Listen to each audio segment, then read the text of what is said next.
We are now streaming live on YouTube. Okay, let me see if I can find you. Where's my notification? That GURF therapy. we are live. Yes, we are live. Notification just popped up. Okay, cool.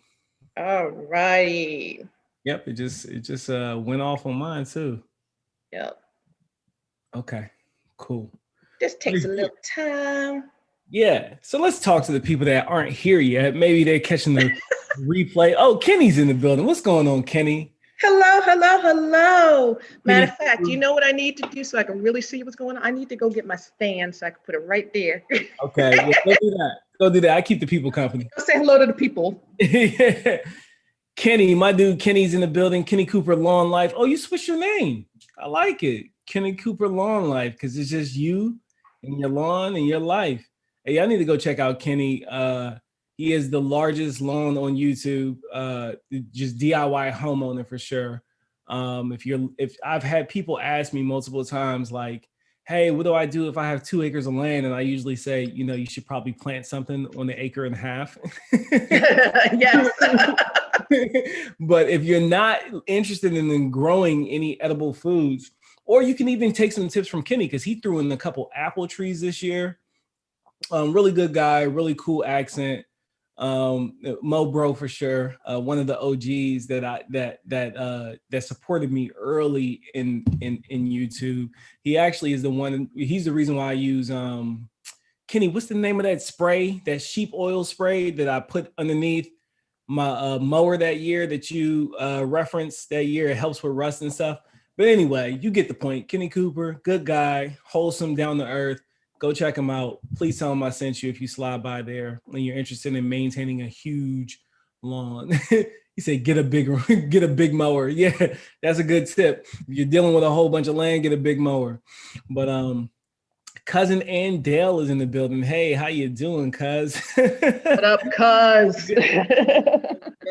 My cousin Ann Dale, she's always in the building supporting. Apartment Gardener, how you doing, brother? Hey, how those lights working? How those lights? Fluid film, that's what it was. Fluid film. This sheet. I'll show it to you again this year. Don't worry about it. But fluid film, it helps preserve the underneath of your mower, fights off and whatnot, and makes it an easier cleanup job for sure at the end of the season and the beginning of the season, throughout the season.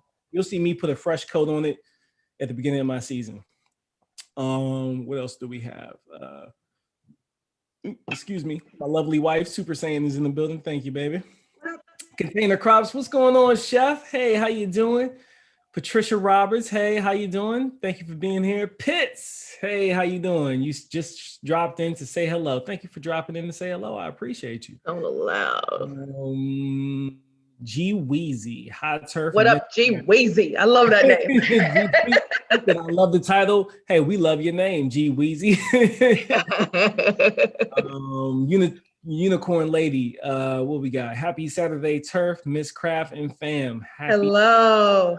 Muriel Tillman, hey, how you doing? Happy spring, everybody. I know. What's going on, Muriel? What's going on, Cam Elevated Lawnscapes? Now, listen, I got this video. Hopefully, I get it out tomorrow. If depending on how I'm feeling done with this live, I'll probably go up there and finish the video tonight. If not, I'll finish it tomorrow. You finishing it tomorrow if I have anything to say about it.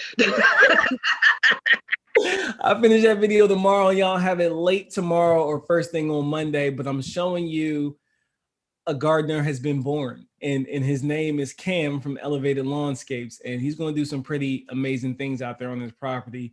We talk about some basic things that you should keep in mind if you're a brand new gardener, or even if you're a little experienced and you just haven't considered some of the things that we'll go over in the video. So be on the lookout for that. I know I've been absent MIA for like almost 3 weeks now. I had work. I had to go out of town for a couple of weeks, TDY a little bit. TDY, I had a little training exercise I had to go attend. So that's where I've been. I am now back. I've been looking around the lawn. The lawn is waking up. The garden is looking pretty fantastic. The wife, she did a really good job keeping up with it while I was gone. So I'm excited. Yay, saying.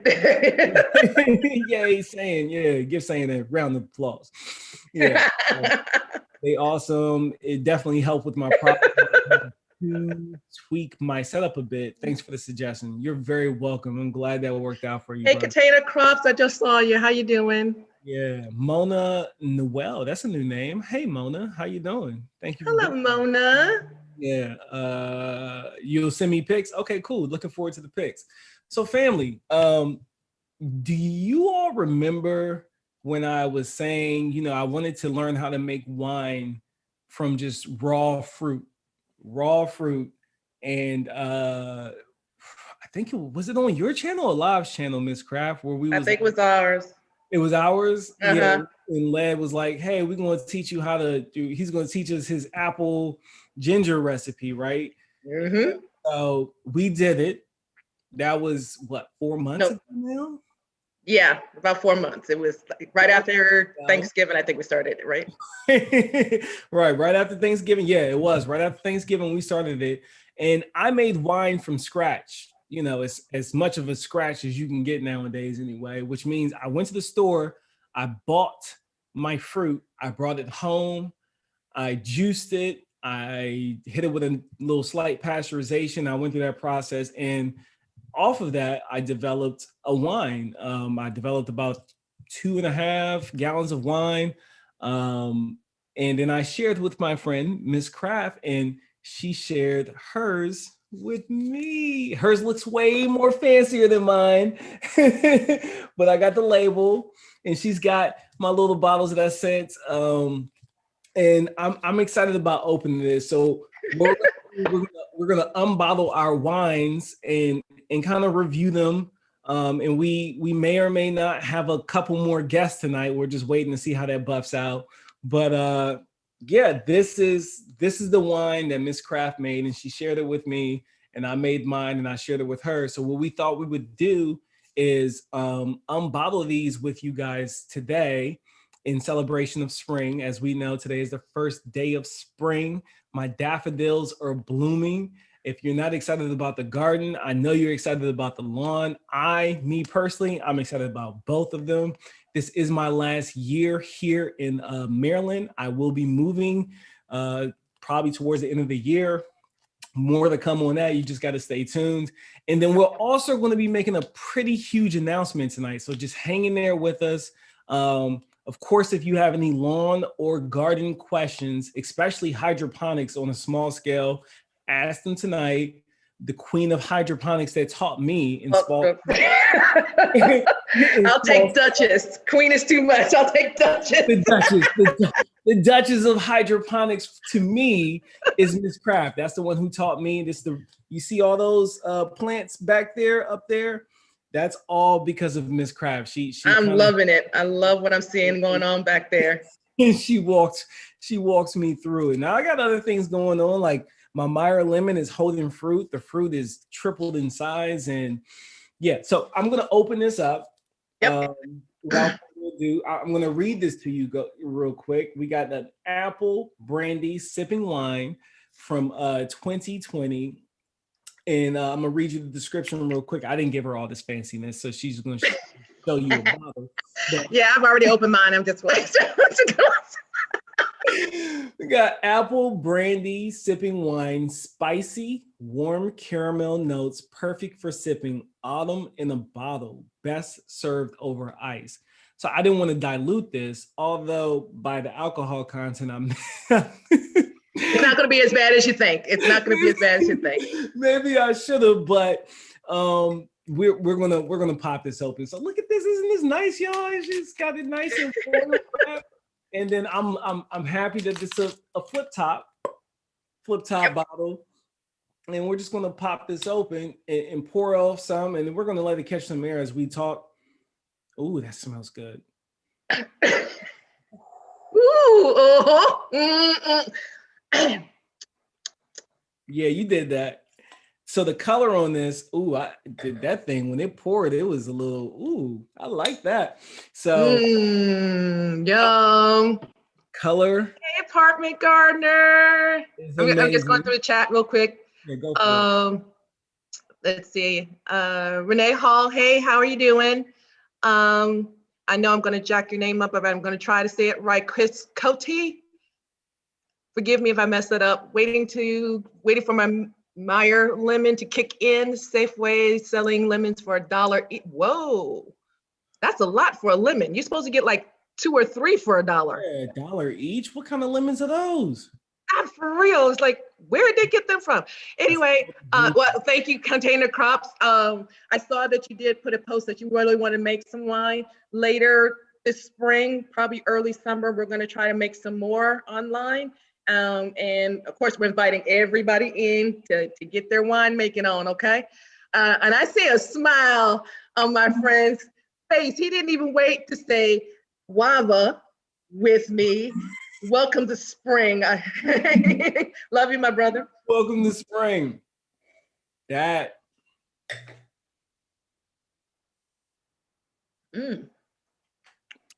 Ours are very different. Very different, but I like. But I like yours too. I like yours too. Oh man, babe, you gotta come try this. I know you can hear me. Ooh. So I can already tell that you let your ginger sit in a lot longer than mine, or you use a lot more ginger than I did. You saw as much ginger as I put in. You let it sit way more. And I said it, I was like, you know what? I wish I let the ginger sit a little longer, but I'm happy with what it is. Let me catch up. What's going on? Shout out to Mrs. Turf for holding it down. Yes, you're right. Yes. Green Topics. That's my brother from another mother when it comes to the worm farming. So if you want somebody else that's farming worms in a friendly, cheap, cheap way, go check out AJ's Green Topics. Good guy. Muriel Tillman, I was asking about the wine. Cool. Stinky Puddle Ranch. Stinky Puddle Ranch, what's going on? Thank you for being here. How you doing, Stinky Puddle Ranch? I love her name. It brings joy to my heart every time I see her. You said go turf later for that HOA. I know, Muriel. Yeah, later for the HOA. Did we say hi to Annie Dale? Hey, yeah, Annie Dale. Hello. We did. Yeah, hey. Cousin Ann is always in the building. She's deemed a cousin now. I'm gonna steal that from Broke Farmers Channel for the time being. Yeah. Renee Hall. Hey, how you doing, Renee Hall? Thank you for being here. Aiden, what's up, Aiden? Aiden is going to be the youngest millionaire on YouTube right there. There you go. When you coming down, Rob? Man, I'm gonna be there as soon as I can get there, brother. You know, your schedule is just as busy as mine, but I'm gonna get there as soon as I can, Aiden. Has anyone used grits in the fermentation of wine? I have not, but to me, I feel like you would. I have in a roundabout way, but I won't go into detail on it. I was about to say. I think you would take it through another process that we're not going to get into here. We're not going to get into that. Check out this channel called Still It, STILL It. Check him out. I think he's in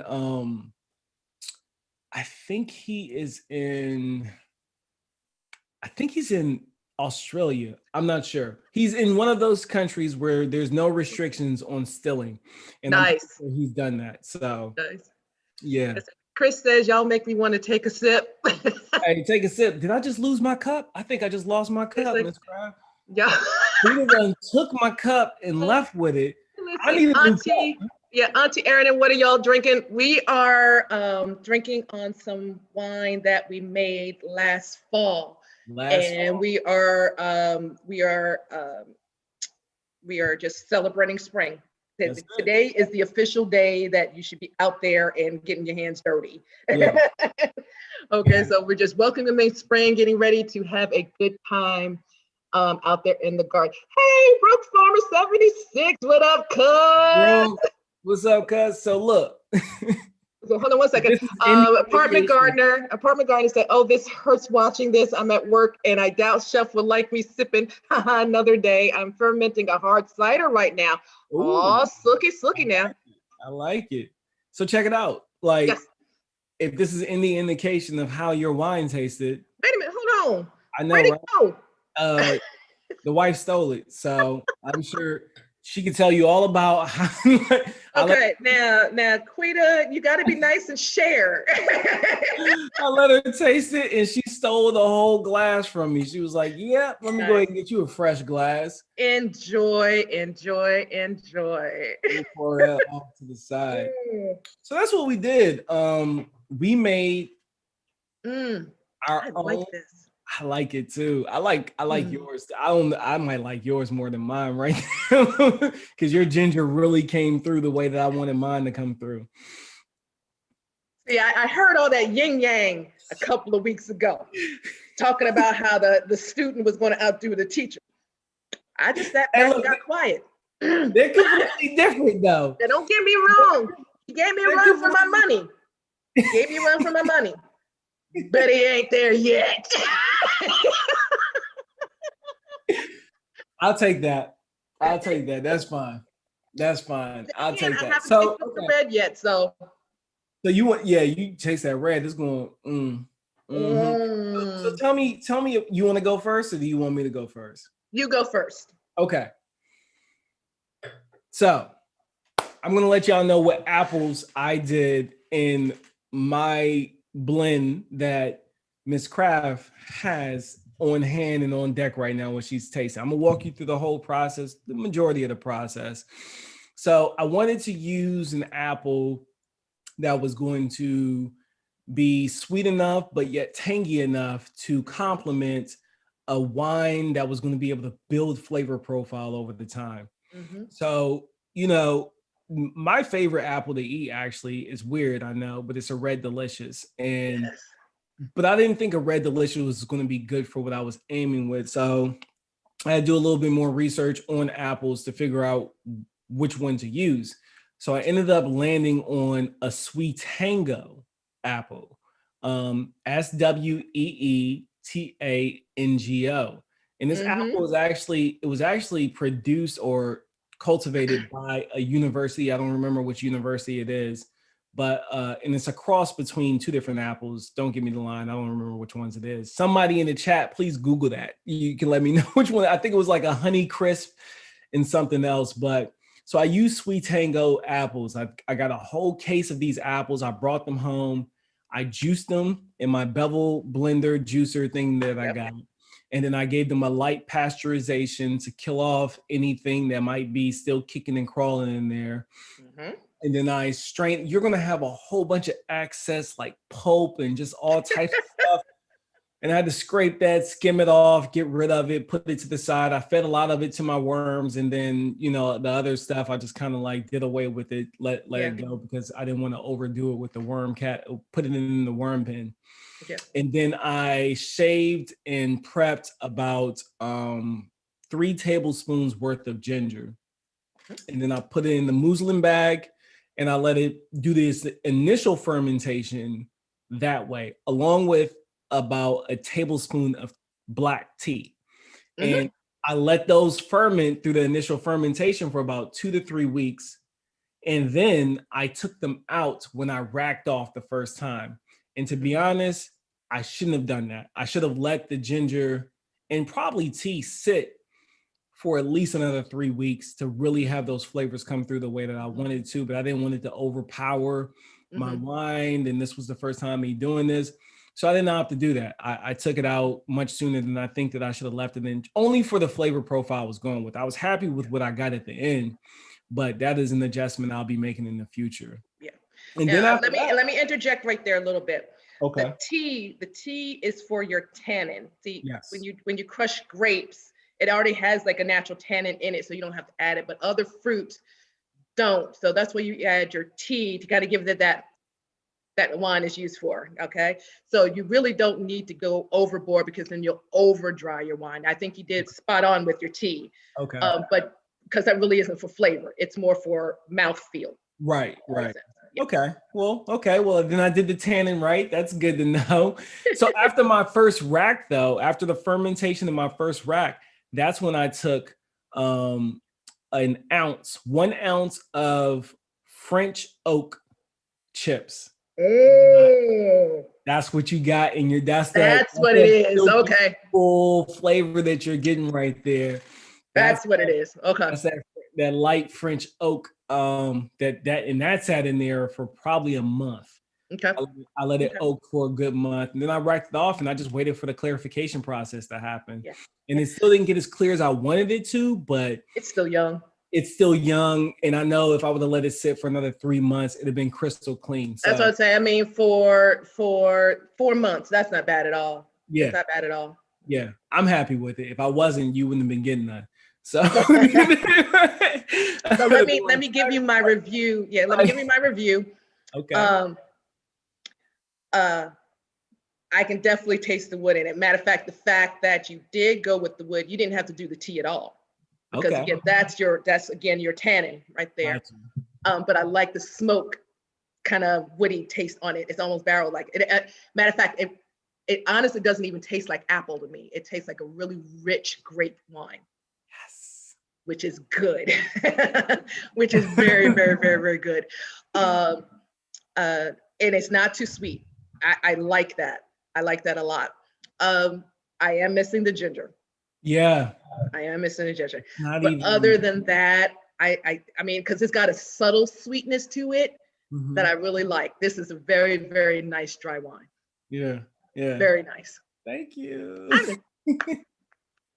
Kudos. Yeah, and it landed at 13.5% for the audience that's watching. Yep. That's what I landed at, which is where I was aiming. So it went really well. Yep. Oh, somebody's got an answer. So it was bred at the University of Minnesota. It's a cross between a Honeycrisp and a Zester apple. Thank you, Chef. I appreciate you. Thank you. Real quick, what is it? Harriet Claire 38. I hope I'm looking at that right because I can't see. I'm getting old. I just bought a peach sorbet blueberry. The plant is self-pollinating. Should I buy another blueberry plant? You don't have to, but it's a good idea. Plants do better when they can cross-pollinate. Okay, so anything that's self-pollinating, you can get it. You'll get some fruit. But if you are able and have the space to get another blueberry or whatever plant it is that you got and let them cross-pollinate, you'll get more fruit. So I hope that answers your question. I agree wholeheartedly. Thanks, Aiden. Aiden said my haircut's looking good. Thanks, Aiden. I appreciate it. I was on the phone with him, or I was texting him telling him I was getting a haircut or something like that. Yeah, we all pulling for Aiden. He's going to take care of us in our old age. Appreciate you, Aiden. Thank you, brother. Yeah. What else we got? Newark Gardner. Hey, how you doing? Thank you. Hey, how you doing? Sean Diller, hit the like button. Thanks, Sean Diller. Thanks, Sean. Yeah, you're a little behind me. Auntie M. Arrington. It was still chilly in Bmore. Nope, maybe tomorrow. Yeah, it was chilly today. Yeah, all over. Matter of fact, I think it's supposed to dip down to the upper 30s tonight here. Yeah. In Memphis. Using grits to make wine was posted by an older Southern man who has been making wine since he was a child. LOL. Okay, all right. Yeah. You did your first air layering in? Oh, snap. I went crazy with the air layers last year. I did a low quad. Yeah, you did. I did a low quad air layer that's with my brother right now, and the other one's still on the tree at the house. And he should be getting that this weekend or next weekend. He should be taking the other one off of there. But the one that he has is doing just fine. It dropped all its leaves, but they're gonna come back. Yeah, that's what I said. Mine dropped all of its leaves. That freak snowstorm just like It dropped off his leaves, but I scraped the bark while I was at his house, and this is green as you know. That's all that matters. That's all that matters. Stamped, so we're good to go. Yeah. So yeah, enjoy your wine. I have to go. Be blessed. All right, no worries, AJ. Who's with a whole new perspective? The wine looks good. I've made strawberry, blackberry, and blueberry wine. Yum to all of those. Yum, yum, yum. Yum. Yeah, it's almost time. It's almost time. Yeah. Start doing it all over again. Canadian Proud. Get outdoors. What up, Turf? How's the night, everyone? What's going on, Canadian Proud? Get outdoors. I appreciate you for stopping by. All in the Soul. Hey, how you doing? Thanks for sliding through. And then Harriet Claire, she said, thank you. Okay. Goddess Leo. Hey, how you doing? Thank you for being here. How's everybody doing this evening? Welcome to spring. Okay. Yeah. Welcome to spring, everyone. So Broke Farmer, he said, I'm at work, going to hang in as long as I can. I appreciate you, cuz. Thank you. Yeah, cuz. Okay, so let me explain what I did with mine. Yes, explain. Mine was a blend of apples. It was Granny Smith, Fuji, and Pink Lady. I wanted sweetness with tartness. So I was getting the tart from the Pink Lady and the Granny with the sweetness of the Fuji. Okay, so just like turf, because we kind of did it together, we brimbled it to separate the pulp, separate the juice from the pulp, pasteurized it to kill off the wild yeast and all the other funky things that would come off real fruit. And then after I sift off the foam and all of that, I put it in the bucket. And I pretty much just did the apples and sugar at that point. You know, I had the ginger ready to go. I think I put maybe a couple of slices in there. But for the most part, I just wanted the first fermentation to be the apples. Gotcha. Then the second, after I did my initial rack, I jarred it up and I put in my bag of ginger, cinnamon, allspice. Cinnamon.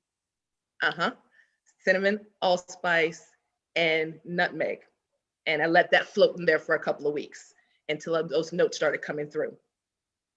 I also used the champagne yeast, which was going to ferment all of the sugars out. That's what I wanted, because I wanted it to start dry, because I knew what I was going to do with it afterwards. So once my flavors were infused, I racked it again, added a little caramel syrup to restart the fermentation, because I wanted it to kick up again. Gotcha. So once the fermentation happened and settled again, and all of it fell through, that's when I bottled it and let it sit. And it was sitting in bottles for about 3 weeks. Gotcha. So what you're tasting is straight out the bottle.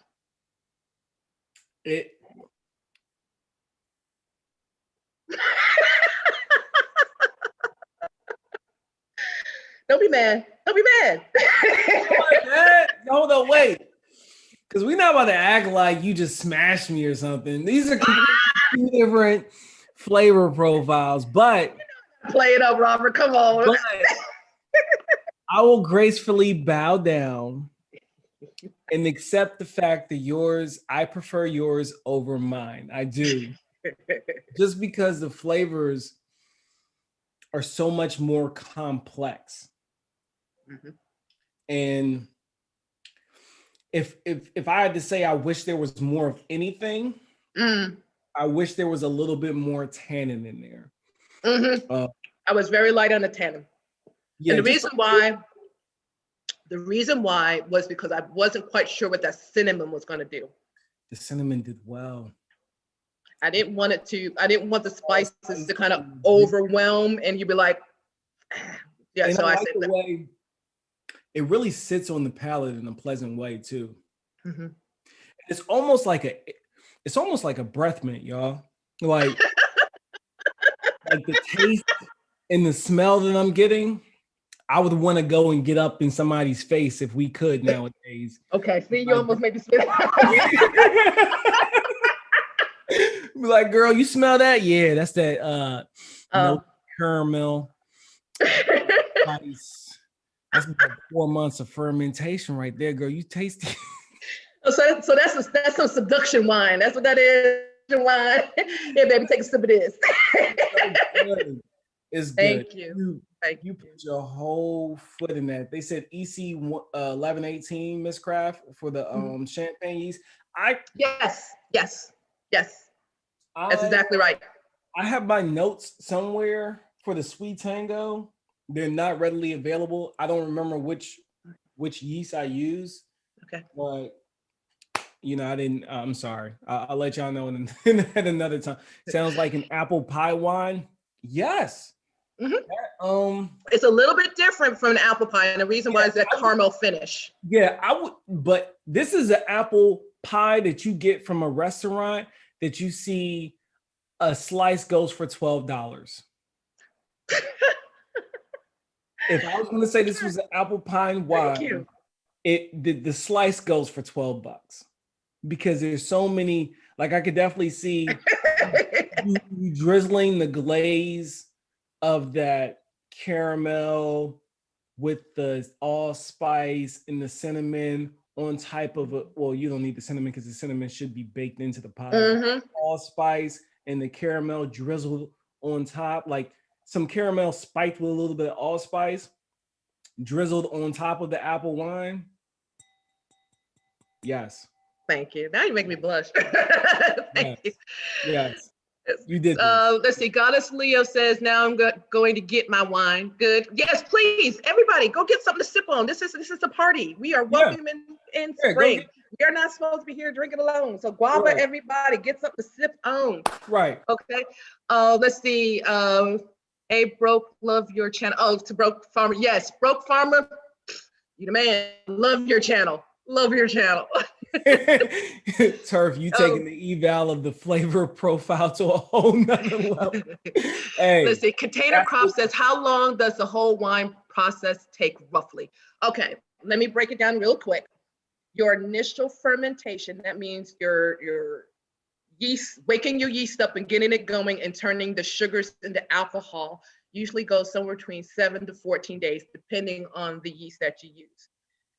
Once the yeast has done its thing and it's burnt out all the sugars that it's going to burn out, your second process, which is sometimes called second fermentation, which in most cases really is a misnomer because you're not fermenting anymore, you're just letting it settle. That can take anywhere from a few months to a couple of years, depending on what's floating in your wine.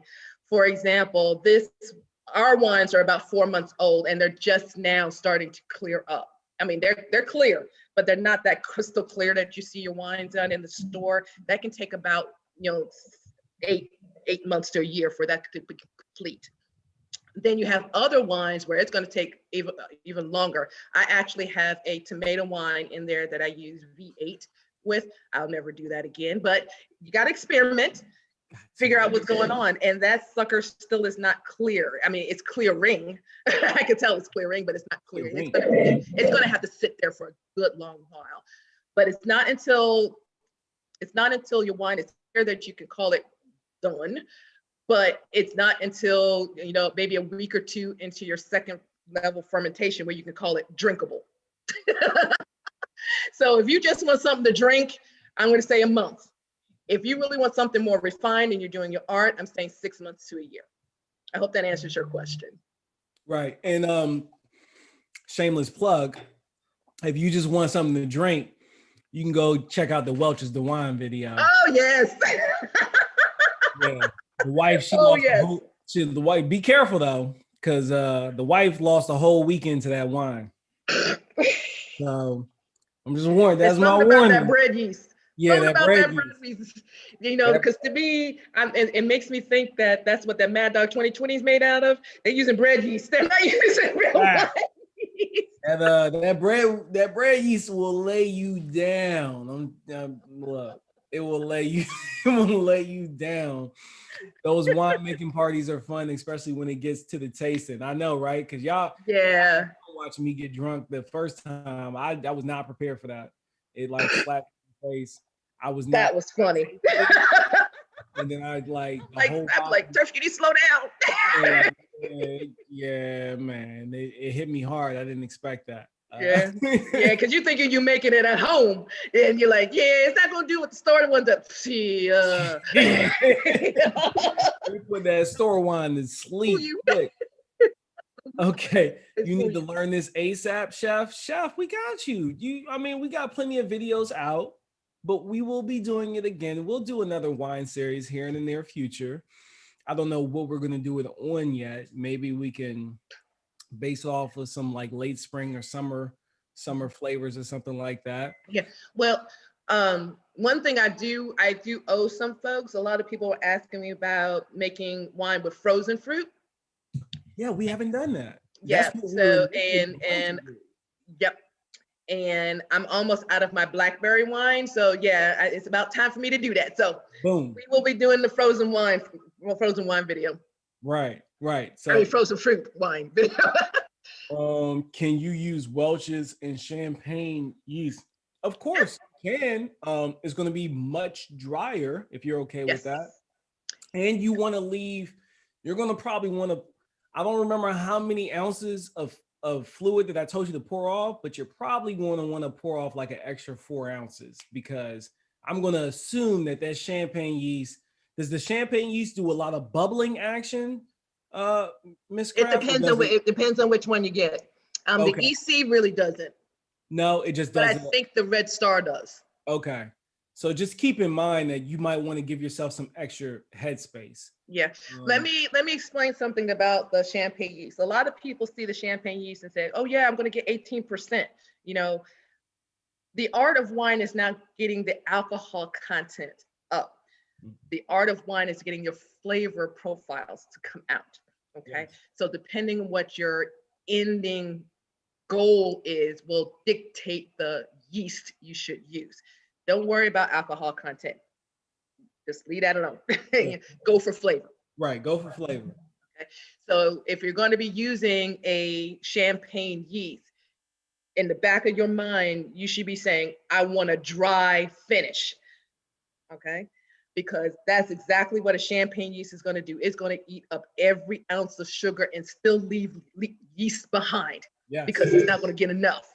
Yep. And, you know, but it will kick out about 16 to 18% of alcohol. Yep. Okay? And you can accidentally get that much if you use the wrong yeast too. That's what I do on my last. Yeah, I mean, yeah, That's like we were over just, here.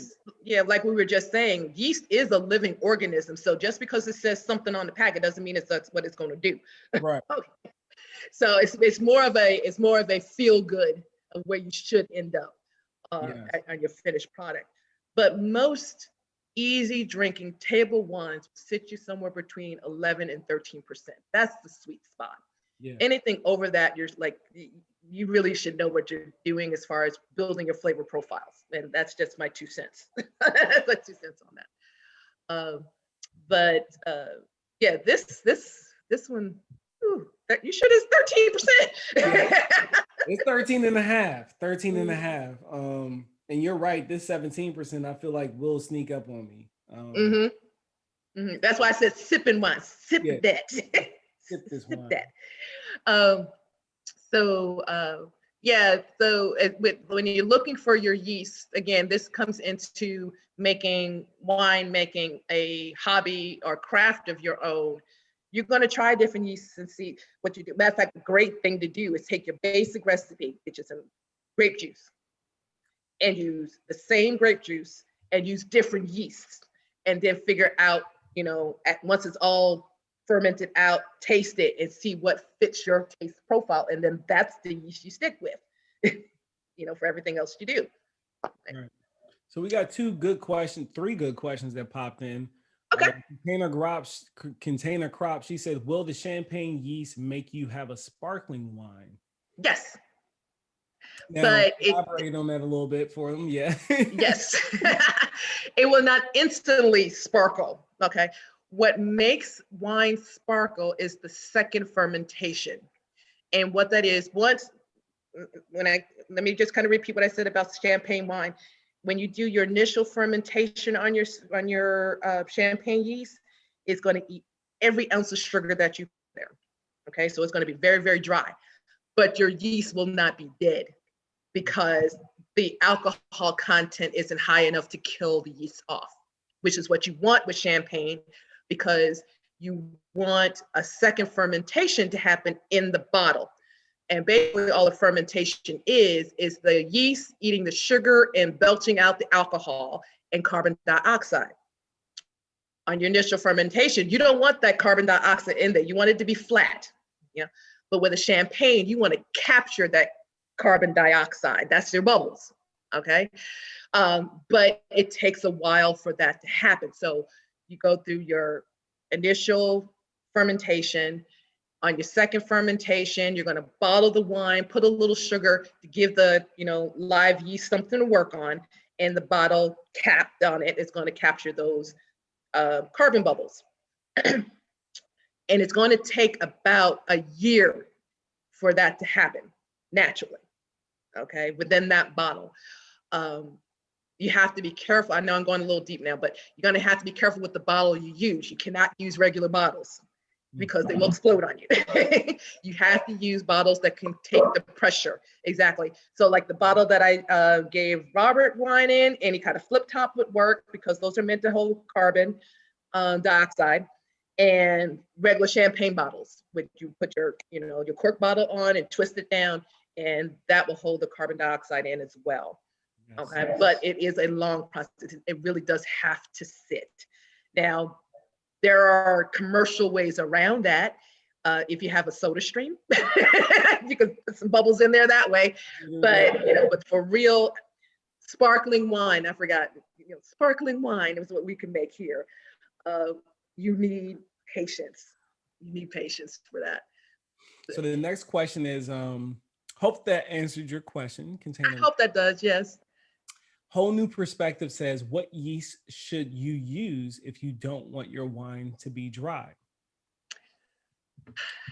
I like to use either Red Star, red if I'm making a berry type of wine, or a red grape wine. I think it's called Rouge. I think it's red. Rouge. Thank you. The Rouge or the Classique?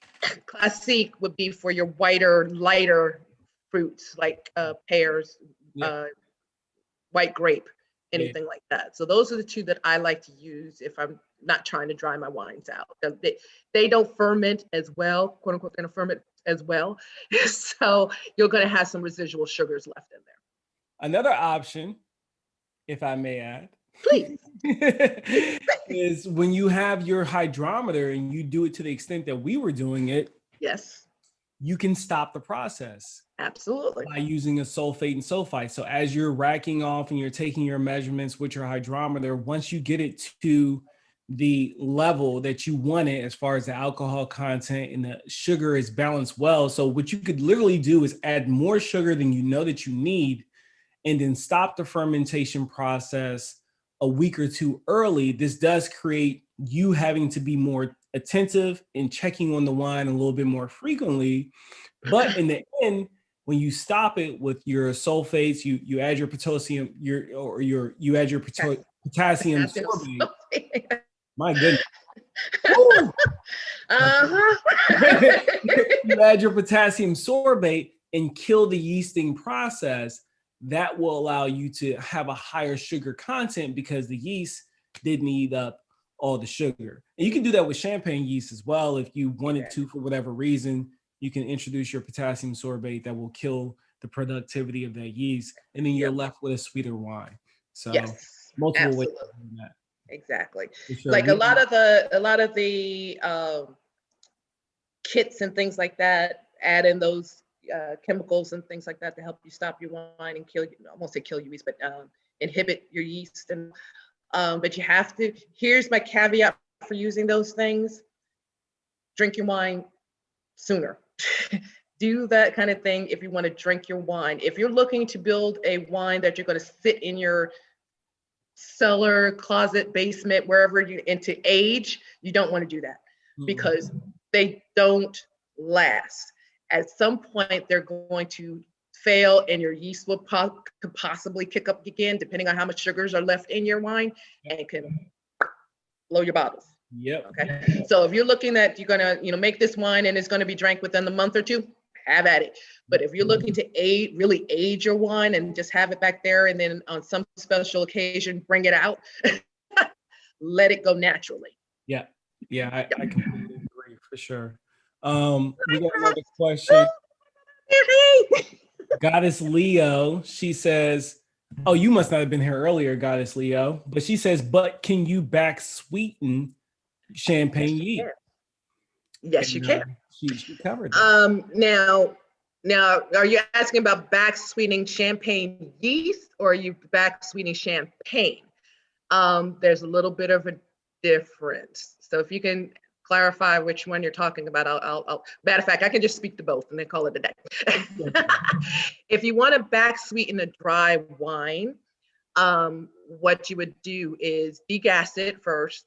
And let me say all this. I'm talking as if you've already watched some of our videos. If all of this is like going way over your head, we have wine making sessions on both of our channels that go back and actually watch the process from A to B, where I break everything down on what your equipment is going to be, walk you through the process of actually making the wine, degassing the wine, and bottling the wine, and enjoying the wine. So don't hesitate to go check those videos out. But I digress. When it comes to back sweetening a dry wine, you're going to first make sure, and you don't want it sweetened, sparkling, you got to make sure your yeast is done. That means when you take your measurement and you use a hydrometer, your is complete.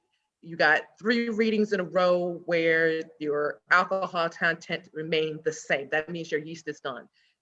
Then you can sweeten your wine. And I show that process in one of the, I think it was in session 3 or 4, on how to sweeten your wine that way. If you want to back sweeten a champagne where you want it to remain sparkling, it's going to be a little tricky because that yeast is still alive. So it's going to try to eat all of your sugars. In that case, you are going to have to pasteurize your wine first.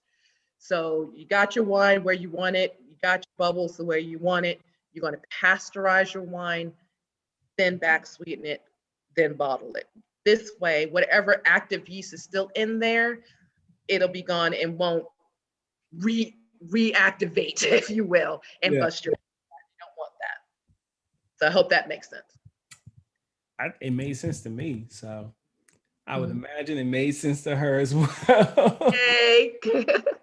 Okay, what else we got? Oh, okay, that was it for now. Lion Crest, what's going on, brother? How you doing, man? Thank you for being here. Farmer Q. Farmer Q is in the building. She said, "Oh, Container Crop said awesome, yes, and thank you." That answered her question. Stinky Polaris. I'm loving all this knowledge. I'm happy that you're loving it. Thank you for hanging out with us. Cam, I'm reading somebody else's mail, but he said raise. Yeah, Q hooked my man Cam up with the irrigation on the raised garden beds for sure. Like, nice. He's surgical when it comes to that daggone irrigation in the raised garden beds for sure. So yep. You need to come to my house and redo mine, because I was. Look, Farmer Q from Lion Crest Outdoors and Gardening is surgical when it comes to drip irrigation in your garden beds. I'm telling you, listen, you will not regret it. Go check my man out. Wine is sneaking up on surf. It sure is, Love Notes. Hey, you snuck in here. I didn't even know that. Hey, Love Notes. There she is. Hi. It sure is. Y'all are talking about linking up. That's great. Always great to see people linking up together. Garden Sewing. Hey, how you doing? You sounded in late. You just in time. Game Nerd Mom. Hey, how you doing? Yeah. I hope everybody's got a little something to sip on. You know, everybody have a little bit of guava in the building. Where's the guavas at? You know, what everybody else is sipping on. Yeah, where y'all sipping on? Anybody else sipping on some homemade wine? If so, I don't see my friend FR Humphrey or man, I haven't seen Jay Binion. I haven't seen him in a good bit. A long time, unless he changed his name and he been watching from the backyard streets. But Jay Binion, if you're out there, brother, cheers to you. Guava Humphrey, you too. I'm sure y'all are cooking up something lovely for sure in your own little wineries that y'all got in the house. Hi everyone, first live. Sosa Hill. Well, welcome to the family. Welcome. We do a little bit of wine making here. We do a little bit of gardening. Well, we do a whole lot of gardening. I'm not gonna lie. We do a whole lot of gardening, a whole lot of lawn care, a whole lot of therapy, and a whole lot of wine drinking tonight. Love Note says she's sipping on coffee. She's our designated driver. Okay. Coffee. Does it happen to be Sage Marie's? Shameless plug, but I like it. Sage Marie's to get you going. You might not be going to sleep tonight if you're drinking Sage Marie's. Depending on which blend you got. You say, You Are Gardner says I got Pepsi, pretending it's wine. Nothing wrong with that. You sound Nothing like wrong with that at all. Best yet journey. She's got a glass. Yeah, I like apple strawberry. Ooh, I like that. That Okay. sounds good. I'll That have to sounds do really that next good. time. I'm definitely sipping with my internet cuz that's what I'm talking about, Cam. Yeah. Nate, Much love. are Much you love. sipping the wine that I gave y'all? How did you and the wife like that? You never gave me any feedback on that. I kind of feel some type of way. I dropped the whole bottle off on y'all. I just realized I didn't hear anything about it. Cam, Elevated Lawnscapes. Did y'all like the wine? The Naked Gardeners in the building. Hey, how y'all doing? Garners, hello from North Texas. Well, back at you from South Memphis. Yeah, thank y'all for being here. Is it you or you and the wife, or just the wife? Which one is it? How y'all doing? Can you recommend a kit for beginners? Actually, yeah, we have when you go to our playlist, everything's in the description below. And if you just hit I think even in the description of this video, there's like a turf therapy approved lawn and garden gear or something like that I got for Amazon. If you click that link, it'll take you to my little storefront page. And I have a wine kit for beginner gardeners, a whole bunch of recommendations that I make there for you. But just make sure you take your time when you're breezing through it, and then refer back to our playlist videos and really try to figure out what it is you're trying to do. People. Who we got? We got Marcus in the building. Justin Mister, I appreciate you, bro. Look at this way. What's up, Marcus? Just do it. It's my baby. What's going on, brother? Sorry to leave you none. She said, I did buy Sage Marie's That's a coffee. bottle in there for you. Guys, that coffee is the truth. The caramel macchiato creamer. That's what I'm talking about. Hello, me too. Coffee here. I quit drinking almost a year ago, but still like to have fun. Hey, I hear you. That's all it's about. Yeah, you're the reason why I named that first batch Backyard Swish. That's right. I got black cherry Concord grape wine I made. Ooh, that sounds. Yay, Muriel. I'm so proud of you. I'm like Led. We got it on deck for an occasion. Drop that video tomorrow, and that will be our occasion. I like it. Okay, that's fair. That's fair. That's fair. That's fair. He holding on to it. Hey, Mr. Marcus. Yeah. Okay. Hey, Mr. Marcus. So let's drop some seeds. We can't. Yes, please. We can't bring in the day of spring without dropping some seeds. So I'm going to drop.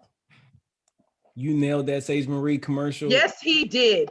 Thank you. Yes, he did. I worked on it.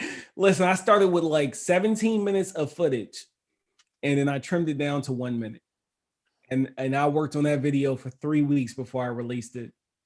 I shot it with my iPhone because it was all impromptu. I wasn't prepared to do it. And I happened to be on the field training exercise, and I literally had everything with me. So what you heard me saying was real. Like, my life demands compromise. I was out in the field, and one thing that I was not about to do was settle for dirty water, turpentine tasting coffee.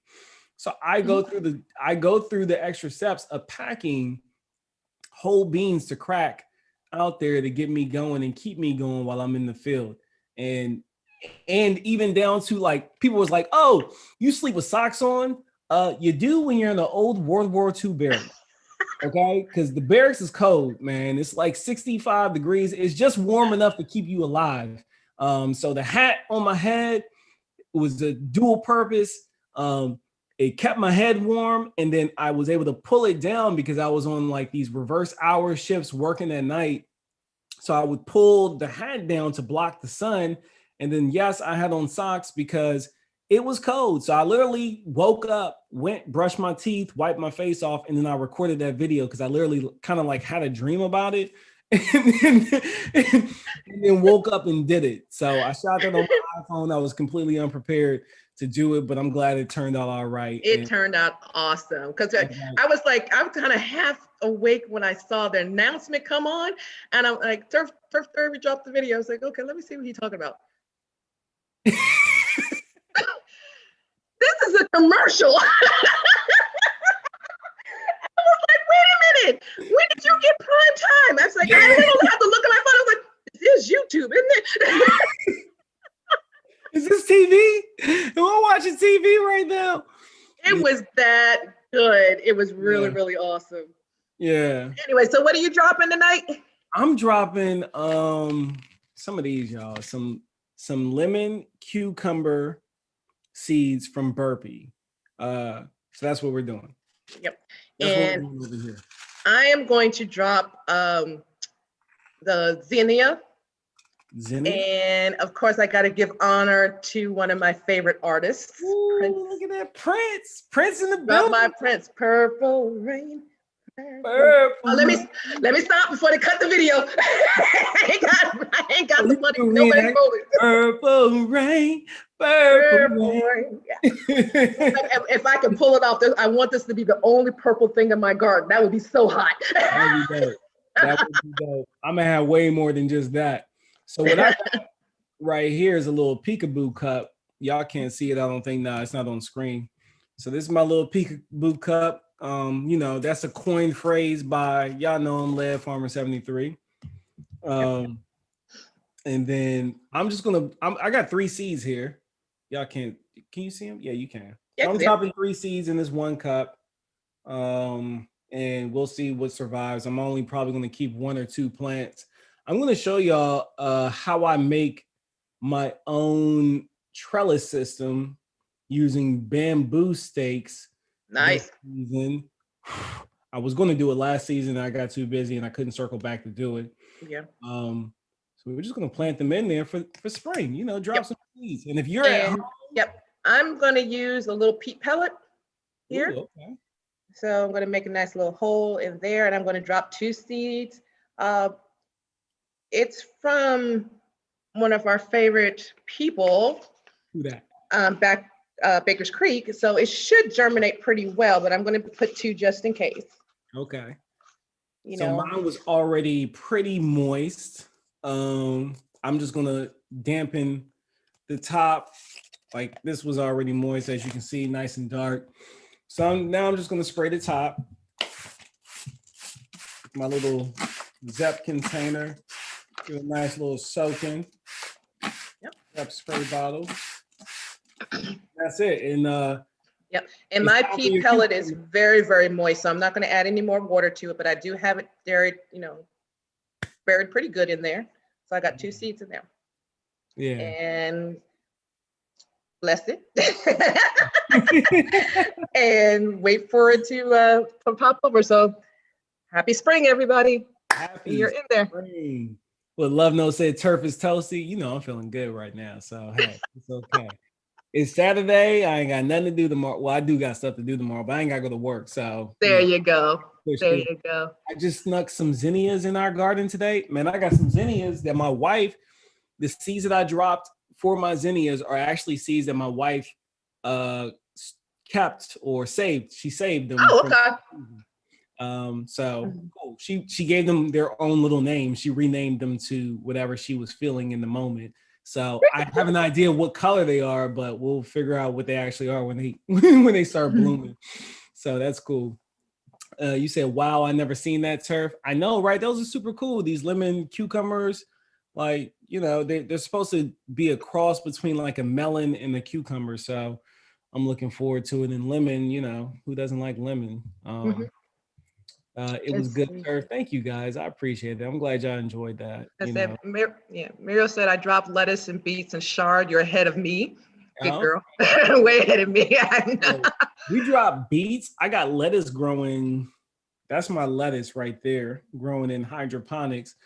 But Quita dropped beets while I was out of town. My wife, she dropped beets, and I got chard that made it over the winter. That's already out there. So nice. I don't have to drop anymore because it's out there, kind of like the collard. So unfortunately, that snowstorm we had kind of wiped out a lot of my stuff. Everything that is out there now with the flower. Yeah, they're all up in flower, so there's no saving that. But I may let them go ahead and go all the way through so I can get the seeds. Yeah. If you will. And it's going to help with some pollinators early in the spring, because now that the fruit trees are waking up and they're getting their flowers out there, it's going to help additionally draw some more pollinators in. So that's going to be kind of cool too. Right. What's this? Elevated said they dropped flower seeds today too. Yay. Nice. Need more Nice. flowers. Container Grouse said I dropped more popcorn seeds. You know, I got a really interesting, I think my corn is right here. Yeah. I got these.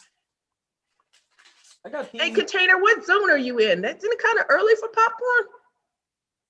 I got these glass corn, glass gem corns.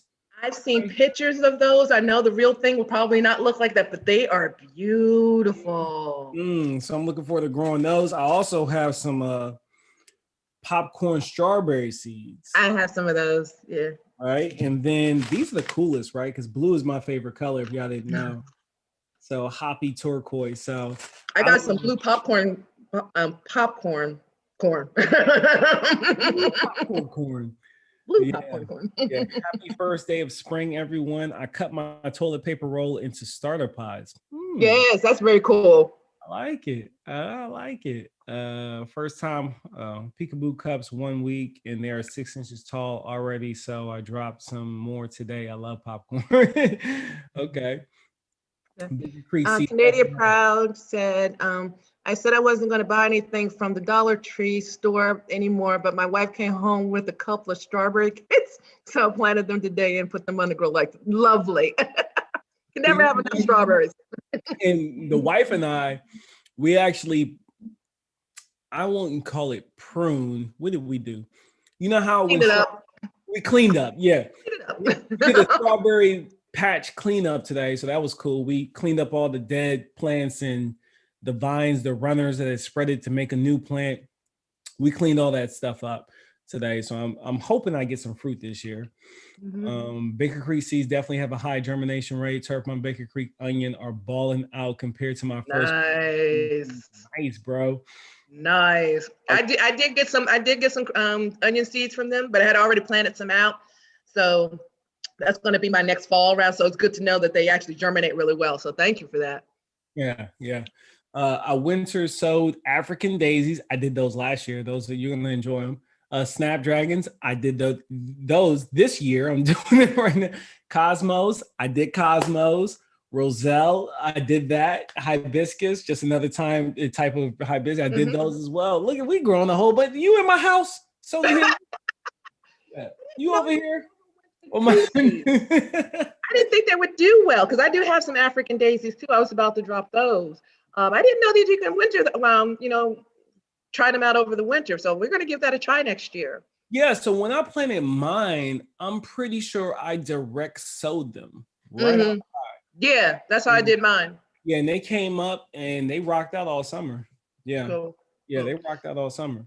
Yeah, as a matter of fact, I got to get my Roselle in now because my Roselle growing season is kind of short. Eco. So. Oh, okay. Hold on. I'm not going to skip nobody. I'm going to get to you, though, Eco, because I got some Container Crop 7B. So she's in 7B. Charlotte. Oh, you're right where I am. Girl, you know it's too early for that car porn. She said, I'm about to make it work. Okay.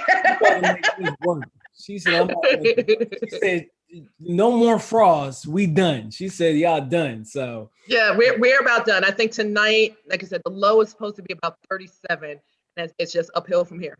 Yeah. The other day, and the tomatoes have okay. So Love Notes just dropped some Cherokee purple tomato seeds. My wife did that for me. I actually got them from Aunt Linda. Y'all know my Aunt Linda, TNOG. She sent some Cherokee purple tomatoes, and no, she didn't send that. She sent some Creole girls. I'm sorry, I misspoke. Sent me some Creole girls that we dropped. Well, Quita dropped them, and they're already up. That plant's ready to go. I gotta do transplants tomorrow because I got peppers in there ready to be split up and whatnot. So we'll get to it. Yeah. Okay. So we're at Eco. Eco. Oh man, Eco. Listen, I watched your video today, and I just realized I forgot to leave a comment. I'm catching up on everyone's content. I haven't been able to really watch anything for the past week and a half due to my schedule. But listen, that was a powerful message you had, man, about it was.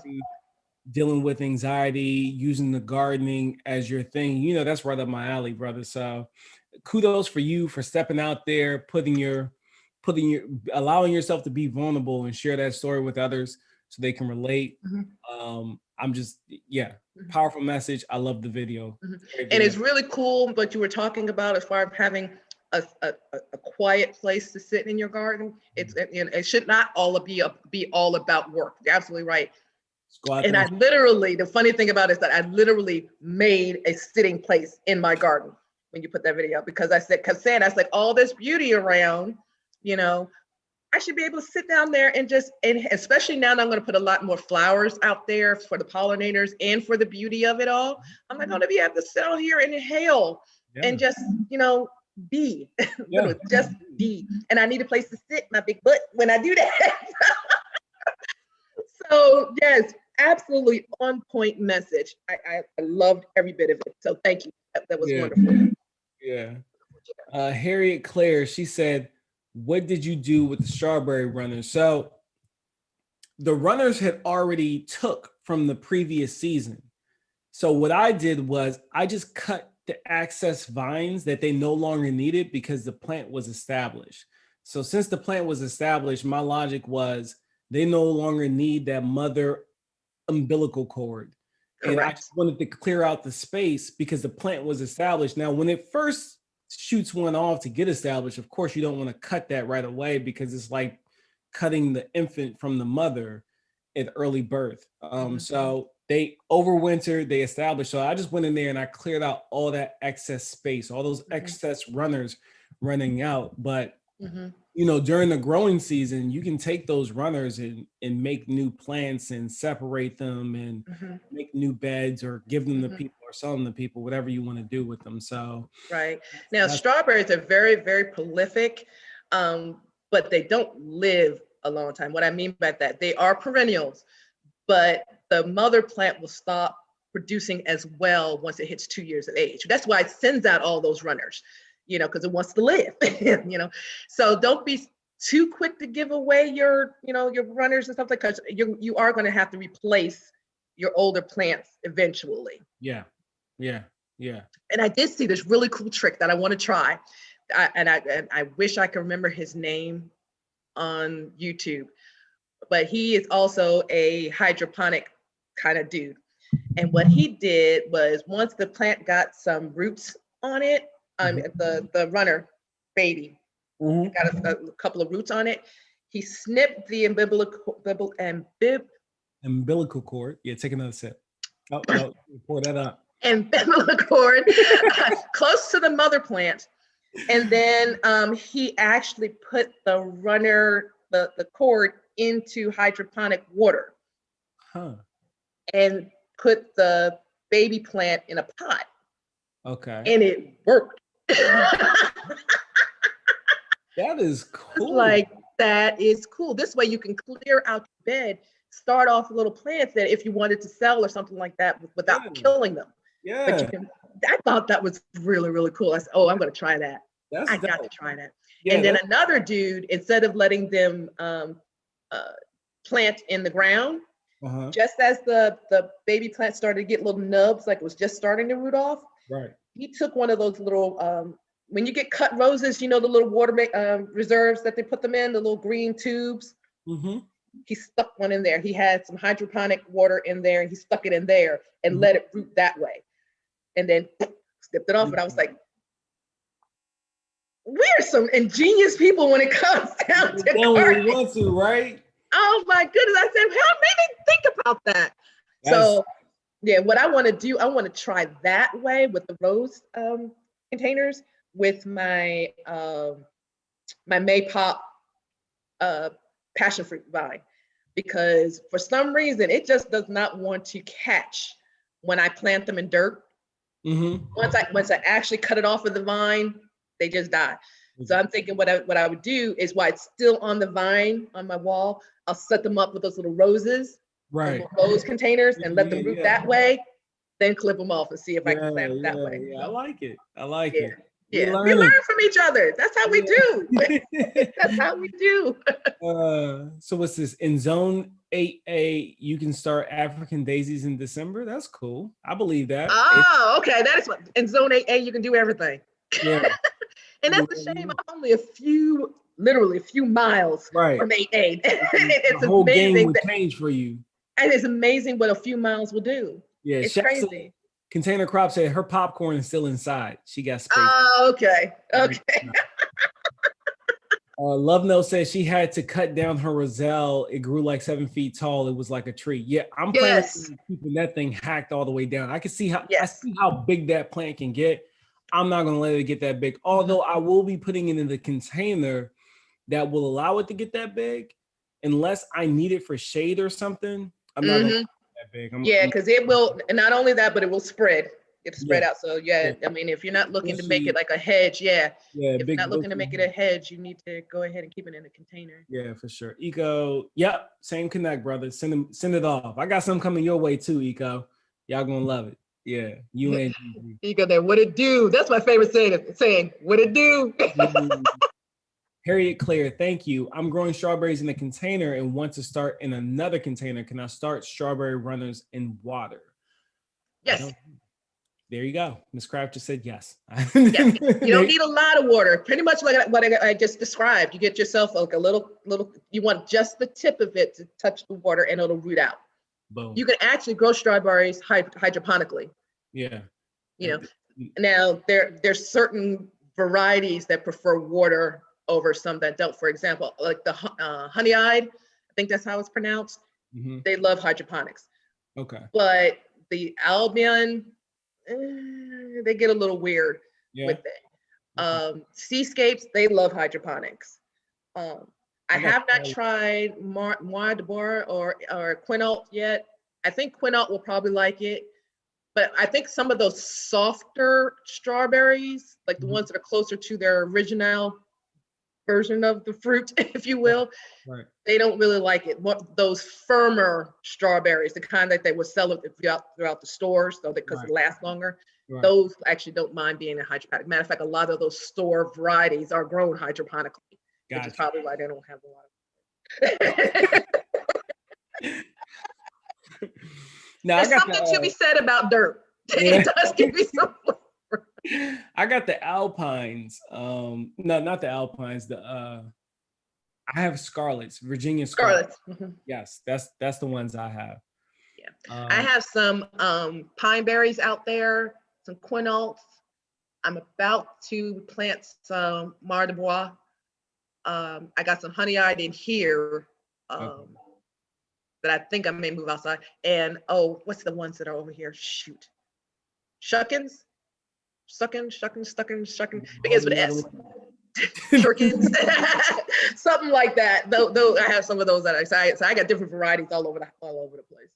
Yeah. I love berries, period. Yeah. Chef said that's why I love gardening on my deck. I can sit right in the middle of all of it. Yes. I get some chairs. Yeah. Well, when I get some chairs. That's funny. Canadian Proud Get Outdoors. He says, so true. I made sure I had an area to sit and hang out when I was extending my garden today. There you go. Eco, that video was on point for a lot of people. It really was. Some who aren't ready to speak publicly on the subject. Facts. Seed Addicts. Hey, Turf. Hey, chat. Hey, Seed Addicts. How you doing? Hey, Seed Addicts. Donnie. Hey, beautiful people. Hello to you, Donnie. Take it all in. Yeah. Veggie Farm. Hey, Veggie Farm. How you doing? Hey, Veggie Farm. A Seed Addict said, hello, Miss Kraft. What else we got? LOL Sip. Angela Bowden. Hey, how you doing? Oh, she said, thanks for the video. See, Eco, helping people. Oh, is FR in the building? I see some. Hey, FR, I talked you up. Your ears must have been burning, girl. Where is she? She slipped in there. Welcome, everyone just coming in. Thank you, Love Notes. I appreciate it. I've not seen any runners on my Quinault strawberries that I've had. I have that either. And I'm wondering if they're not a runner type of variety. Yeah, not all strawberries will produce the runners. That's something that I learned after I already bought the ones that I did, because I put them in a container. I had them in one of those little Home Depot, Lowe's. You see them at Home Depot and Lowe's, and they got a bottom to it where you can fill and it's self-watering type system. And I put them in there. I put 3 plants in there, and very quickly I realized that I'd made a mistake. It was too small for them to do their thing, and I had to pull them out because I didn't even realize strawberries were going to do that. Like I was like, oh, what is happening right now? And I didn't get any fruit last year. So I'm hoping this year I get some fruit. Maybe I'll be a bit more attentive when it comes to cutting those runners. Don't let them put so much energy into spreading. But more so make sure I clip the runners so they can put the energy into producing the flowers that give fruit. So we'll see how it goes. Right. I have you really don't want the runners until your second year on that plant, because again, that plant is getting ready to die back anyway. Right. So but within this first year, you want energy down into those roots, down into the roots, because that's what's going to give you your fruit. Mine were fast. They went for it, and I couldn't stop them. It was too late. It was too late. Love Note says, I have a white mulberry tree. Most of my trees are budding now. Sweet. Yeah. The only thing I see budding around here are those weeping willow trees that they sell. The first things that bloom in the spring. That's the only thing I really see blooming around. Those in the Bradford pear trees. That's what's in. The crepe myrtles that you're talking about. Yeah. No, not crepe myrtles. It's a weeping willow. It's weeping something willow. It looks like a weeping willow, but it's just a really small. Oh, yeah. I know what you're talking about. Every year at the big box stores. That's what's in bloom right now. That's your first signs, indications of spring coming. Canadian Proud, get outdoors. Okay, everyone. Going to bed, long day in the garden. I'll record and post a video tomorrow of my progress on my channel. Much love, all from Canadian. Get outdoors. All right, brother. You have a good evening. I'll be looking for the new video. Yeah. Thanks for stopping in. Not seeing any runs, but Eco, will you be planting anything new this year? Probably a new pepper of stuff. Oh, let me confess now. I was going to do a video on it, but since you're all here and your family, you can console me.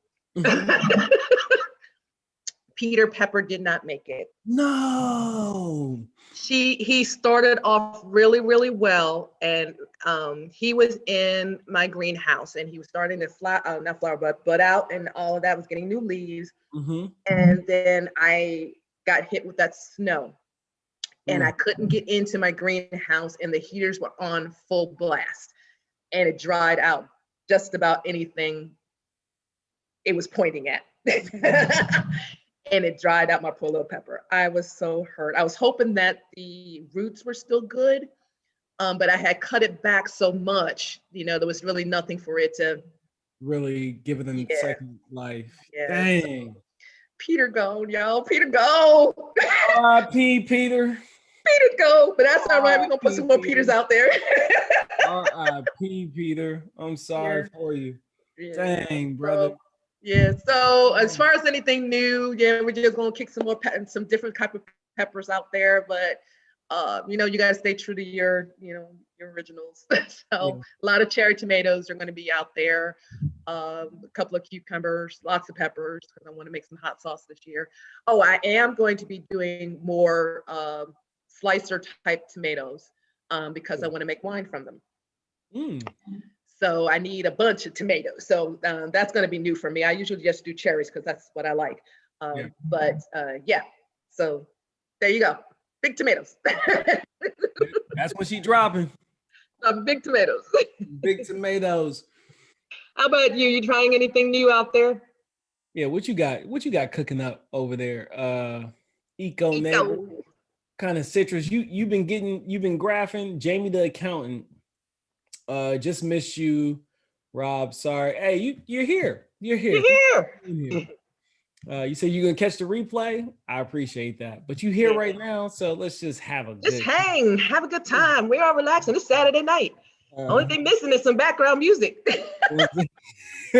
We just missing a little bit of background. My elderberries are in containers also. What's that? What do you guys? I missed something. Elderberry. Oh yeah, I actually have a what is it? The one with the black leaves, black flower elderberry. I have that in a container, and it's just starting to put out buds. I'm so excited. think that's the So last. excited. I'm pretty sure that's the last thing that my brother is missing out of his little garden is is some Some elderberries. Malik is out there doing it. Hold on. Yeah. Oh, hit that button. Boom. All right, I'm about right back. Cool. Growing popcorn is fun container crops. I think you would like it. They're just so cute. They're like little things. I'm doing a few new peppers that I've never done before. I don't think I repeated any of the peppers that I did last year. All of the peppers I'm doing this year are completely brand new. Even the tomato plants I'm doing. And then my cherries, I decided that I'm just going to do my cherries inside this year, hydroponic style. Oh, okay. Oh, on the dwarf one? Yeah. I'm just going to do dwarf cherry. I got 4 containers. There's only 3 up there right now. I'll probably keep 1 container for lettuce. The other 3 will be for tomatoes. Yeah. Let's see. Apartment garden, at what size age do trees have to be to graft or air layer? That's not my forte. I'm not even gonna pretend. You're gonna have to holler at Led for that one. Gonna have to holler at Led on that one. Sorry. Yeah, but what I will tell you is, I'll repeat something that he repeats all the time, and it's don't expect children to do adult things, right? And when I think of that, I think of you're going to want a plant that's in its late adolescent stage, definitely not a brand new, like for example, I got this Meyer lemon over here. When I got her, I'm pretty sure she's grafted onto some type of citrus rootstock that's dwarfing variety, right? Because it's a dwarf Meyer lemon. I'm going to assume that the plant was probably 2 years old when I got her. She's still very young. And last year, every flower, every fruit that she developed, she didn't keep. She dropped. They fell off. But now, this year, I got 2 big fat fruits on there indoors. They're not falling off. They're still hanging in there.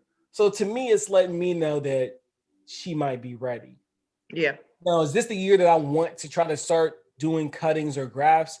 No, but I'd say the first year you get a handful of fruit, mature fruit that actually ripened all the way through off of that plant. This is just me thinking like logically, right? I have no experience with this, but this is how I work when I'm in the garden. I won't try to do anything with this plant this year, but next year I would probably try something because it's health fruit this year. She's probably going to give me, I'm going to guess that I might get about 20 lemons this year, maybe, right? If I'm lucky. So if I get about 20 lemons this year, I'm going to expect her to probably do at least that or maybe double that next year. So that to me lets me know that that plant's ready to go for grafting or cuttings or anything that I want to do because she's a bit more mature. Right. So, but like we already gave you the disclaimer, this is not our wheelhouse. You're gonna have to talk to Led. Yeah. And the way I think about it too, I mean, you kind of hit it on the head. It's like if they're too young to even hold on to their own fruit, they can't hold on to anything else that you're going to add to it. Right. You really, I mean, for it to produce its own fruit, you want a really good, strong, stable system. And baby trees don't have that yet. They, like I said, they're just learning what life is, if you will, you know. Now, some of them are too grown for their own selves and start putting on fruit knowing damn well they can't hold on to it, but they're just trying their wings out. But you know, in my mind, if your root system is not strong enough to contain its own self, there's really no need to try to put something else on it. Yeah. So don't go too soon for sure. And that's really all I can give you on that. And check out your local extension office. Holla at the local horticulturist. I'm sure they'll be willing to dial you in a little bit better than we did just now. Yeah. I hope that helps, apartment gardener. I hope that helps you, brother. Let's see. Love Notes said new Sugar Rush sweet orange peppers and new Japanese purple peppers. I'm doing Sugar Rush too. I'm doing a couple of Sugar Rush myself. Yeah, I think I'm doing the peach though. Wild raspberries? Do tell. Are you asking if there's such a thing, or should you? Goddess Leo said turf refill. Okay. I know. I was just thinking about that. I think it's time for me to try. I think it's time for me to go red this time. She about to buzz out the shata.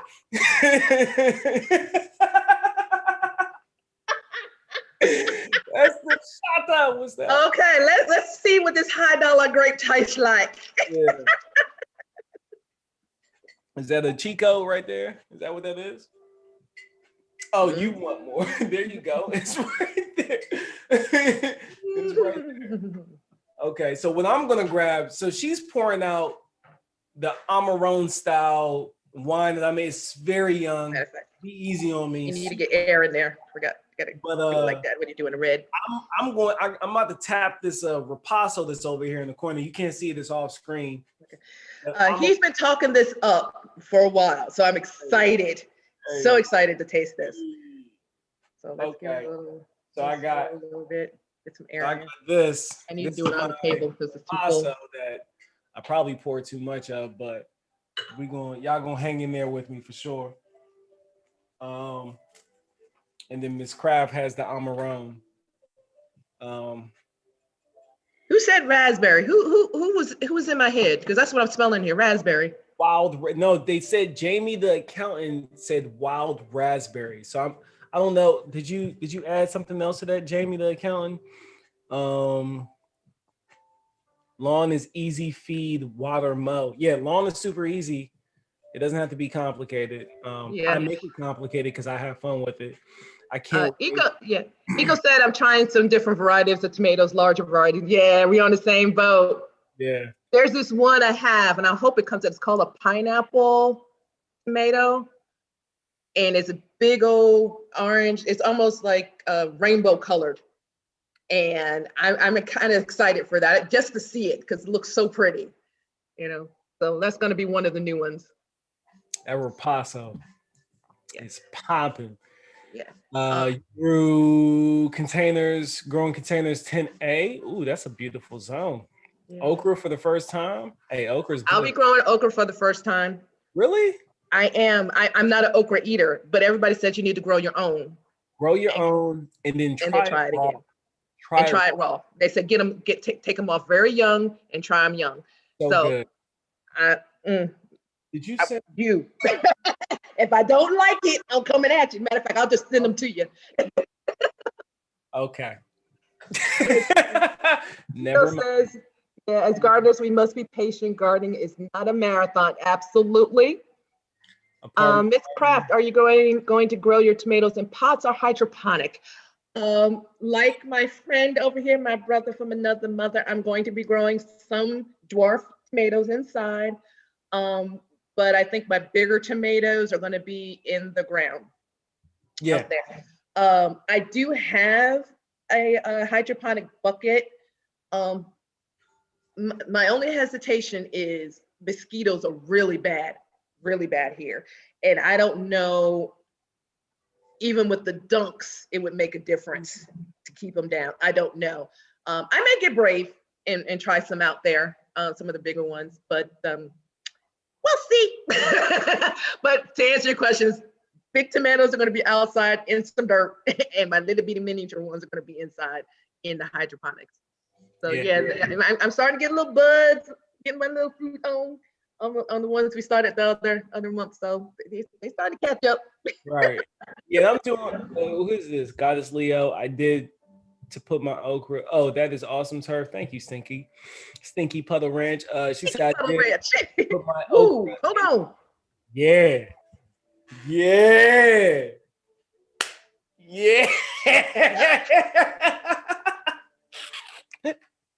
Robert. Yeah. You ain't right. You ain't right.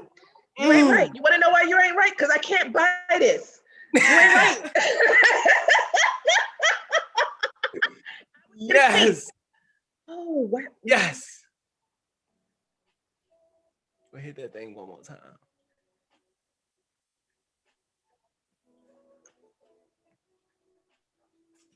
She gonna dance to it. Yes. Yes. Wow. Yes. Yeah. Thank you. Pat yourself on the back. You did that. You did. Go sit down, girl, before you. Okay, I will say this, Robert. You got your reds down. Yeah. Whatever you're doing with your red, keep doing it. Because the one that you entered over there, this one, spot on. Yeah. Yeah. Just keep doing it. Wait till you taste this one. This ripasso. Yeah. And that's still young, isn't it? I got some corked up. I'm making a whole new batch. You can let that sit for like 8 years and open it up. Like I'm holding the other bottle for myself. Yeah, hold that one. Yeah, hold that one. We gonna hide that. Eco said, as gardeners, we must be patient. Gardening is a marathon. Yes. Miss Crawford, you gonna grow? Oh, okay, yeah. Are we already? Hey, mom, my mama gave me $10. Thank you, mama. I appreciate it, sir. Yeah, mom. Oh, y'all already knew that was Mama Turf in the building. Look at that. Mama Turf. Yeah. Mama Turf in the building. I'm doing golden sugar rush too. Hey, awesome. Game Nerd Mom. Exactly right. Raw okra is delicious. It's amazing. Game Mom, when you sneaking here? Hey, Game Mom. Yeah. I'm kind of behind. Hey, everybody that I've kind of missed. Yeah. You have to put in early. You don't do okra either, Eco Neighbor? Okay, I'll be the guinea pig. Y'all gotta grow your own. It's not that I don't like, I don't go seeking it. It's some gum, I'm not gonna dish it out or something like that. He said, hey, bottle it and sell it. You know what, Harriet Claire? One day, I'm going to procure a proper license and I will be selling this one day. Give me about 4 years. These are the test trials, right? I'm just, fun. I'm trying to see how we feel about things. Yeah, I'm just trying to see how I feel about things, working on the recipes and whatnot. But that one, these two right here, these are the two wines that I had when I was living in Germany. I lived in Germany, the equivalent, cumulative, about 6 years I lived over there. Mm-hmm. And the wines that I kept going back to were Italian wines and French wines. I just kept going back to them. Like, I love the flavor profiles of them. Yeah. And these, I haven't deep dove on any French wines, but this particular wine that I have over here in my glass and the one that Miss Craft has, that juice actually came from Italy. The juice of those grapes came from Italy. I ordered it from my local brewery. I got 12 gallons of it waiting on me, which is 60. That's the equivalent of 60 bottles of wine, which will probably end up yielding about 50 bottles of wine. And what I'm actually doing right now is I'm making so much wine to store it and put it away for, I'm talking about like 10 years, 5 years, 4 years. So by the time that I get my license and that one day that I have a turf winery or whatever I'll call it, who knows, my creative director, she's in the building. Y'all know Mama Turf. she'll help me come up with a nice snazzy name to it. But one day when it's not a pain and it's not a nuisance and it feels like I'm still having fun, it'll be available. Yeah. It'll be available to you on some type of platform where you can purchase wine, just hang there with me, grow with me, learn with me. I got a lot to do still. I'm still in the military. So, we got, like I said, I need a case of that. Yeah. I'm gonna put those to one side. You just gonna have a case on the auto ship. Don't worry about it. Whenever I got me a nice little batch, because you called me, boom. See that? I said, awesome. I'll be the quality taster. Let's see who else made it in the house. That's how you know it's good when she danced. Pit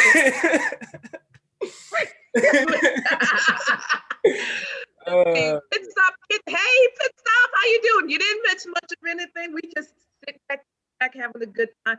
Oh, you did miss us planting a seed for spring. So You did. You plant a missed seed that. and put it in some dirt and Yeah. officially welcome in spring. Yeah, officially welcome in the proper way, y'all. I hope y'all are home. If you are home, drop a seed. Just Drop drop a seed just and sip on something. yeah, drop a seed with us and kick back in a Kick little back and have a good time. spring kickback with friends. Y'all are the friends, by the way, if you didn't know. Cousins. Cousins. I can't steal cousins because that's my man. That's true. That's Bro my man Palmer's. broke thing. Yeah, I ain't gonna steal it. I'll borrow it from time to time. Yeah. But Let's yeah, see. Game Nerd Mom yeah, Garden. Hi. yeah. If your water is moving, the mosquitoes won't be a problem. You're absolutely right. However, the cracky method does not agitate water. For me to agitate water, I would be doing what's called a deep water cultivation, where I would actually have an air pump in there, which would be electricity, which would be, to get the water moving. So that is, you're absolutely right. That is an option for me. I don't know. I'm game for just about anything. I'll try everything. Well, I take that back. I was say I'll try everything once, but not everything. I'll try most. There you go. I'll try most. Oh, I miss Tony and Dolores. Hey, family. Chulahoma, What's up, your neighbors? How you doing? Hulahoma. How you doing, family? I'm sorry I skipped over you. Mira wants to know what was in that wine. These are Italian grapes, all the way from Italy.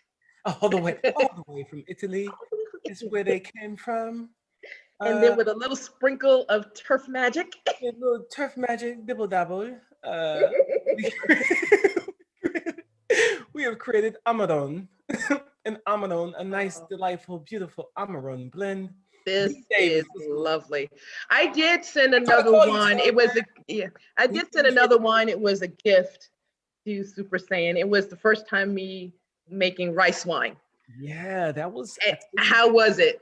I tasted the rice, like in a good way. Like I loved it. It was perfect for the whole, anime. Yeah, I liked it. I know she liked it because it's gone. Matter of fact, I had to. The reason why I got a taste is because I snuck some out of the last glass she had poured. So she didn't share. Well, technically it wasn't for you, so I'm glad you did get a taste, but it was for her. You saw how she came down here and took my whole glass earlier. Right, and that's why I fussed at her. I said, you have to share. That's how y'all do. That's how y'all do. She came, took my whole glass and left, but then drank her whole bottle in peace. That's cool. See, Eco, you're not the only one with a bully. Yes, bully in the wine realm, straight bullying me, taking garden quilt and art traditions. Oh, it's Aunt Ellen. Hey, Aunt Ellen. I found my 50-year-old recipes for about 30 different wines. Yes. So Aunt Ellen been sleeping me raw wine recipes that y'all will be seeing. Yes. It's funny, Aunt Ellen, because I had literally just did my first racking of my rice wine when you sent that recipe over. Right, and I shared it with Miss Craft as you told me to. But she had already gotten going, so we're definitely. You know what? Maybe next time we do wine together, I'm going to do one of her recipes. That would be great. That would be really great. Matter of fact, I did take some video of how I made the rice wine. It's completely different than anything that we've ever done, and the reason why is because I'm working with a grain and not a fruit. Did you have to blend it down? Is that technically you have to break that rice down to convert the starches into sugar. So technically it really isn't a wine, it's more a beer, technically. Gotcha. But because of the fruitiness and all of that evolves from the wine, from the rice, they just claim it a wine. That makes sense. And I did use like a sushi type sushi type rice, but it's not polished the way you would find it in a real Japanese sake type of thing. So it's a little different. If you wanted to compare my wine to a real sake, you were like, no, they ain't hitting it. But that's because of the rice. It's amazing what different types of rice will do. Yeah. That's dope. Yeah. But Hey, Oh, Turf, that's if nice. you make wine. Eco Neighbor said a great teacher cultivates students that are greater than the teacher. Yeah, Absolutely. And in yeah. this case, 100%. I am so proud of my student. You have no idea. You have no I wish y'all could taste idea. it. Because y'all know red my jam anyway. So Yes, he's nailing these reds like nobody's business. and that's probably why I wasn't really all the way there on the white wine. Look at me, I'm making excuses for myself now. but but yeah, I'm a dial in that white wine. I need to drink more white wines. No, I just know what I did wrong. I just need. No, I know what I did. I didn't do great. anything wrong. I just know what I'm going to adjust in the future. Right. And that's again that comes with the artistry of it. I mean, your pieces don't always going to turn out the way you see them in your head. Right. And in this case, what you're thinking you're going to taste in your taste buds. The only problem with going commercial is that your wine needs to taste the same all the time because that's why they're buying wine. Right. Whereas with the homemaker, I can make the same recipe and it comes out differently, but as long as it tastes good, who cares? I'm gonna give you a fair warning. That's how my batch is going to be. It's going to be a batch. Which is why that's one of the reasons why they put the year on it, because and you'll hear some of these snooty like sommeliers, it's like, yes, 1920 something was a great year for wine, but like, yeah, exactly. But really 2020 was awful. I mean, yeah. But you know what? I have a feeling because, there wasn't a lot of activity outside last year. So pollution was down. A lot of nature was able to catch up. I have a feeling we're about to get a really good batch of wines coming out. I'll let you know because this juice I got came from 2020. So, yeah. well, I won't let you know. You'll be able to tell for yourself. How about I'll come and get it. Yeah. I'm gonna drop it off when I'm passing through. That's right. Drop it off when you're passing through. Yeah. Little Mountain Gardener. Hey, Turf, since you make wine, do you make vinegar? I do not, but I will this year. Don't worry about it. Well, yeah, I got you covered. I'm gonna show you how to do it. It's really just accidentally letting your wine go. But Brandon Davis, I'll try everything twice. Let's get it. No, not twice, once. And I called you today and you sent me the voicemail. I feel some type of way about that. I'm gonna let you know that, Brandon Davis. You hurt my feelings. Now I'm joking. That's good. Ellen Pinky will be dropping and drinking tomorrow. See that? Hey, just make sure you write your labels out ahead of time because I've done that. And then when I went to go label stuff, that's why I didn't know what the Brussels sprouts were out there, and then the purple cabbage, because I was dropping and drinking when I was labeling stuff. And you see how that comes out, right?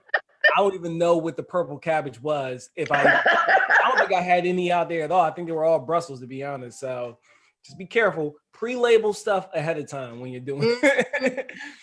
She started a wine club over 15 years ago and sells Merlot and Chablis and Pink Rosé online by the case online. Cool. Yeah. Who is this now? Who started the club? Let me go find the original statement because I'm missing something. Harriet, good business opportunity. Okay.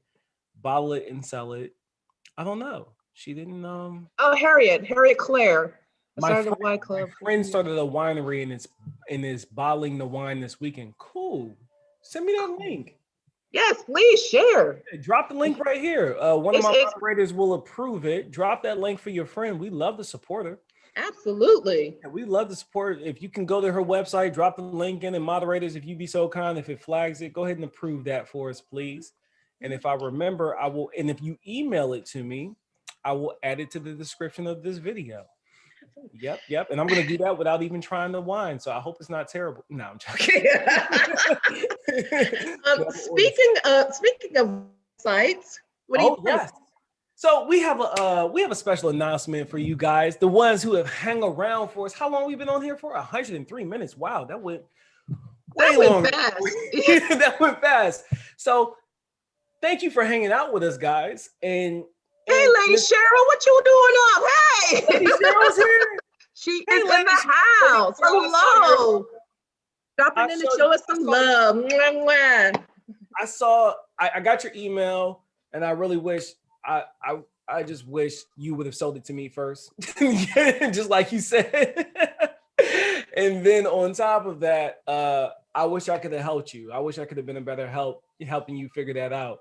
But Lady Cheryl has made some wine as well. What did she make Yes. out of her muscadine grapes? Muscadine, yeah. Muscadine grape. She did it. It That was look, pretty cool.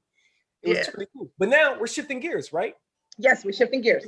So if you've been wondering, like, where's Miss Craft? Where has Miss Craft been? How come Miss Craft hasn't released a video in the past 2, 3? How long has it been? It's been about 3 months. I've been on hiatus. But that's not all for loss, because you got something to show the people that we've been working on behind the doors. Cheryl made vinegar too. She sure did. Cheryl makes everything. Listen, Yes. if you need to learn how to can, if you need to learn how to have an emergency food for us, any of that stuff, Cheryl's got you covered. Go check her out. Yes. We got something we want to show you guys. And since you have been hanging around with us this long, you all get a sneak peek. This is coming out here in the near future, very near future. I'm not going to give you a date. You just got to be on the lookout, but it'll be here before summer. But we just want to show you a teaser that we've been working on for the community. So without further ado, I'll hand it over to Ms. Craft. Yes. What we've been working on is a multi-vendor market for our folks. I know we have a lot of entrepreneurs out there, and sometimes it's hard to get the word out. So we're looking for a way to help with that by having a multi-vendor store, if you will. And I should say it's a store / exchange, because I also know that a lot of us like to be able to exchange seeds and plants and things like that. And this may be an easier avenue to do that. That's the goal anyway. So without further ado, let me introduce you to the Flipside Marketplace. Okay. Again, this site is not live at the moment, but this is just a teaser for what's coming down the line. So we have several different categories. We have gardenware, where you are broken down into flowers and fruits and grains and things like that. And we also have room for different types of cuttings and seeds and things like that. We also have, for those who are into making crafts, sort of like your hair products and candles, and if you have a licensed wine, things like that, that can be sold here. Matter of fact, the textile art will be perfect for Miss Ellen, so she can sell some of those beautiful, beautiful quilts, because I want one. I want one of those quilts. I want one too. So as soon as you upload, let me know, because I'm buying one. And then we also have a section for resale. So if you have any gardening things or canners or seed catalogs that you don't want anymore, but they're still in good health, this is sort of like our version of eBay for our people. So, or if you have a channel and you need another avenue to sell your logo merch, we can do that as well here. Just for to be able to keep everybody in touch with the gardening, we also will give you a plant of the month. And I'll click through all these in just a second, but we have a plant of the month where we will feature something that could be grown in that time span. And then we have our favorite sites as gardening resources that you can go to that's going to help you with your gardening. Okay. All of this is account based. You can go in without an account, or you can create an account, especially if you buy anything, so you can track your order. The shop now, it's like everything we have available for sale at the moment. And then we also have a browsing of history. So you don't have to necessarily remember what you clicked on. You can just go right here and it'll be there for you. Right. Okay. So we did our front page. Before you jump, I just want you to highlight that little growing zone finder thing. Yep. Yeah. I'm getting there. Oh, sorry. that part. Hold on, I'm getting there. So, the front page really is sort of like our calling card of what's available to everybody. So again, we have the plant of the month where we can click on here. And sorry, I'm a little slow right now. I'm away from my my router, but here we go. So our plant for the month is tomatoes, and basically what we'll do is tell you what about them, how they're good for you, how to actually grow them if you're interested in them, and give you a little recipe. Okay, so that's what that page will do for you there. Our garden resource, come on. Come on, there we go. Okay, garden and resources here. Again, it's just a couple of our favorite websites that we like that's gonna help with your gardening. So you got your almanac here, a link to the almanac, a link to SunCalc, which is something that Robert speaks about on his videos a lot. So you can map the direction of the sun based on your location. Different gardening design ideas from Gardener, Creative Gardens. How many plants per person? This way you don't run through your seeds just planting extra that you don't need. You can actually plan ahead on based on the number of people in your house, how many plants you actually need to. Right, that way you know not to drop 30 cabbage plants at one time. Exactly, and not have any. But then again, if you do drop 30 plants, you don't know what to do, sell them on here. Right. There you go. Or now give them away, either way. You can sell or give away your starts right on here. Right. So you can learn your frost dates here. Mm-hmm. You could learn for those of us like me who like to direct sow, this will tell you what your soil temperature is, so you know that you're not planting them too early or too late. Of course, our favorite subject, making wine. This is a wonderful site on different recipes and how to fix problems and things like that. So that's a wonderful site. And something that I know a lot of people are getting into, and that's beekeeping. So this is the American Beekeepers Federation, where you could actually find your local beekeeping society. Okay, so now to Robert's favorite part. I think it's super helpful. Like, how y'all feeling about this right now? Because we've been working on this for a long time, and by we, I mean her. Because all I've been doing is coming up with more work for her to do along the way. It's all good, Rob. It's all good.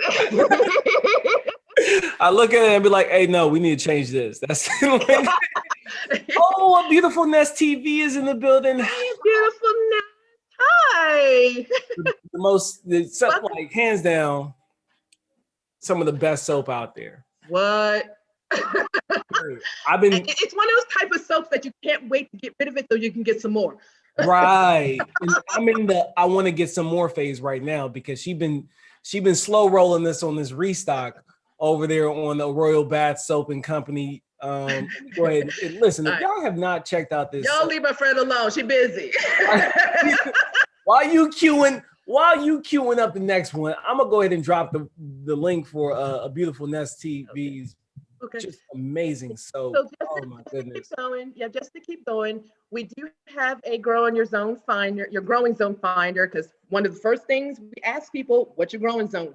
That kind of helps us give us a range of where your temperatures are. So you can easily come in here, drop your zip code, 002, and hit submit.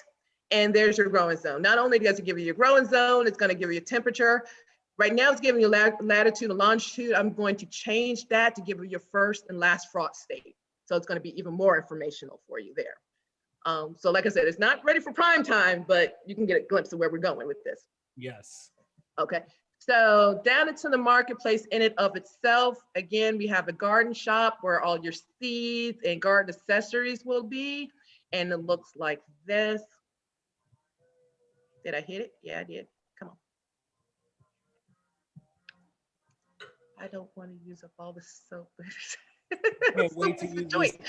Okay, and we have different categories where the plants would be under. So you got fruits and house plants, because you got to keep your air clean inside too, herbs and vegetables and flowers. So all of that is broken out into categories here. So if I go back here. Oh, Beautifulness TV. We're not telling yet because it's not ready yet.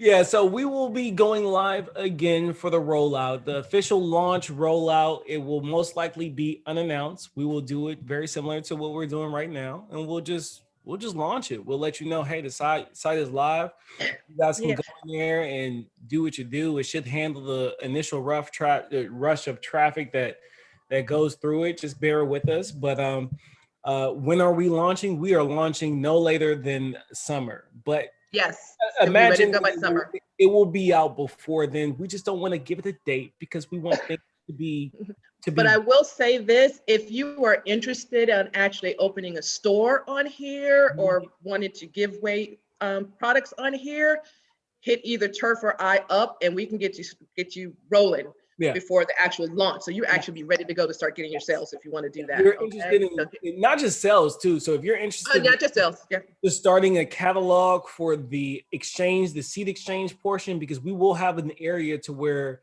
you can give your seeds away for free. And I've put free in quotations because there will be shipping charges along with that. Of course, because you got to ship it to or from the individual. So, outside of that, you will be giving it away for whatever cost you want to give it away for, whether it be free or $1 for 200 seeds. It's really up to you. We don't put any restrictions on you. You can do it however you want. But if you're interested in becoming a vendor, whether it be to giving your seeds away for free or actually selling them, just email me at what is it?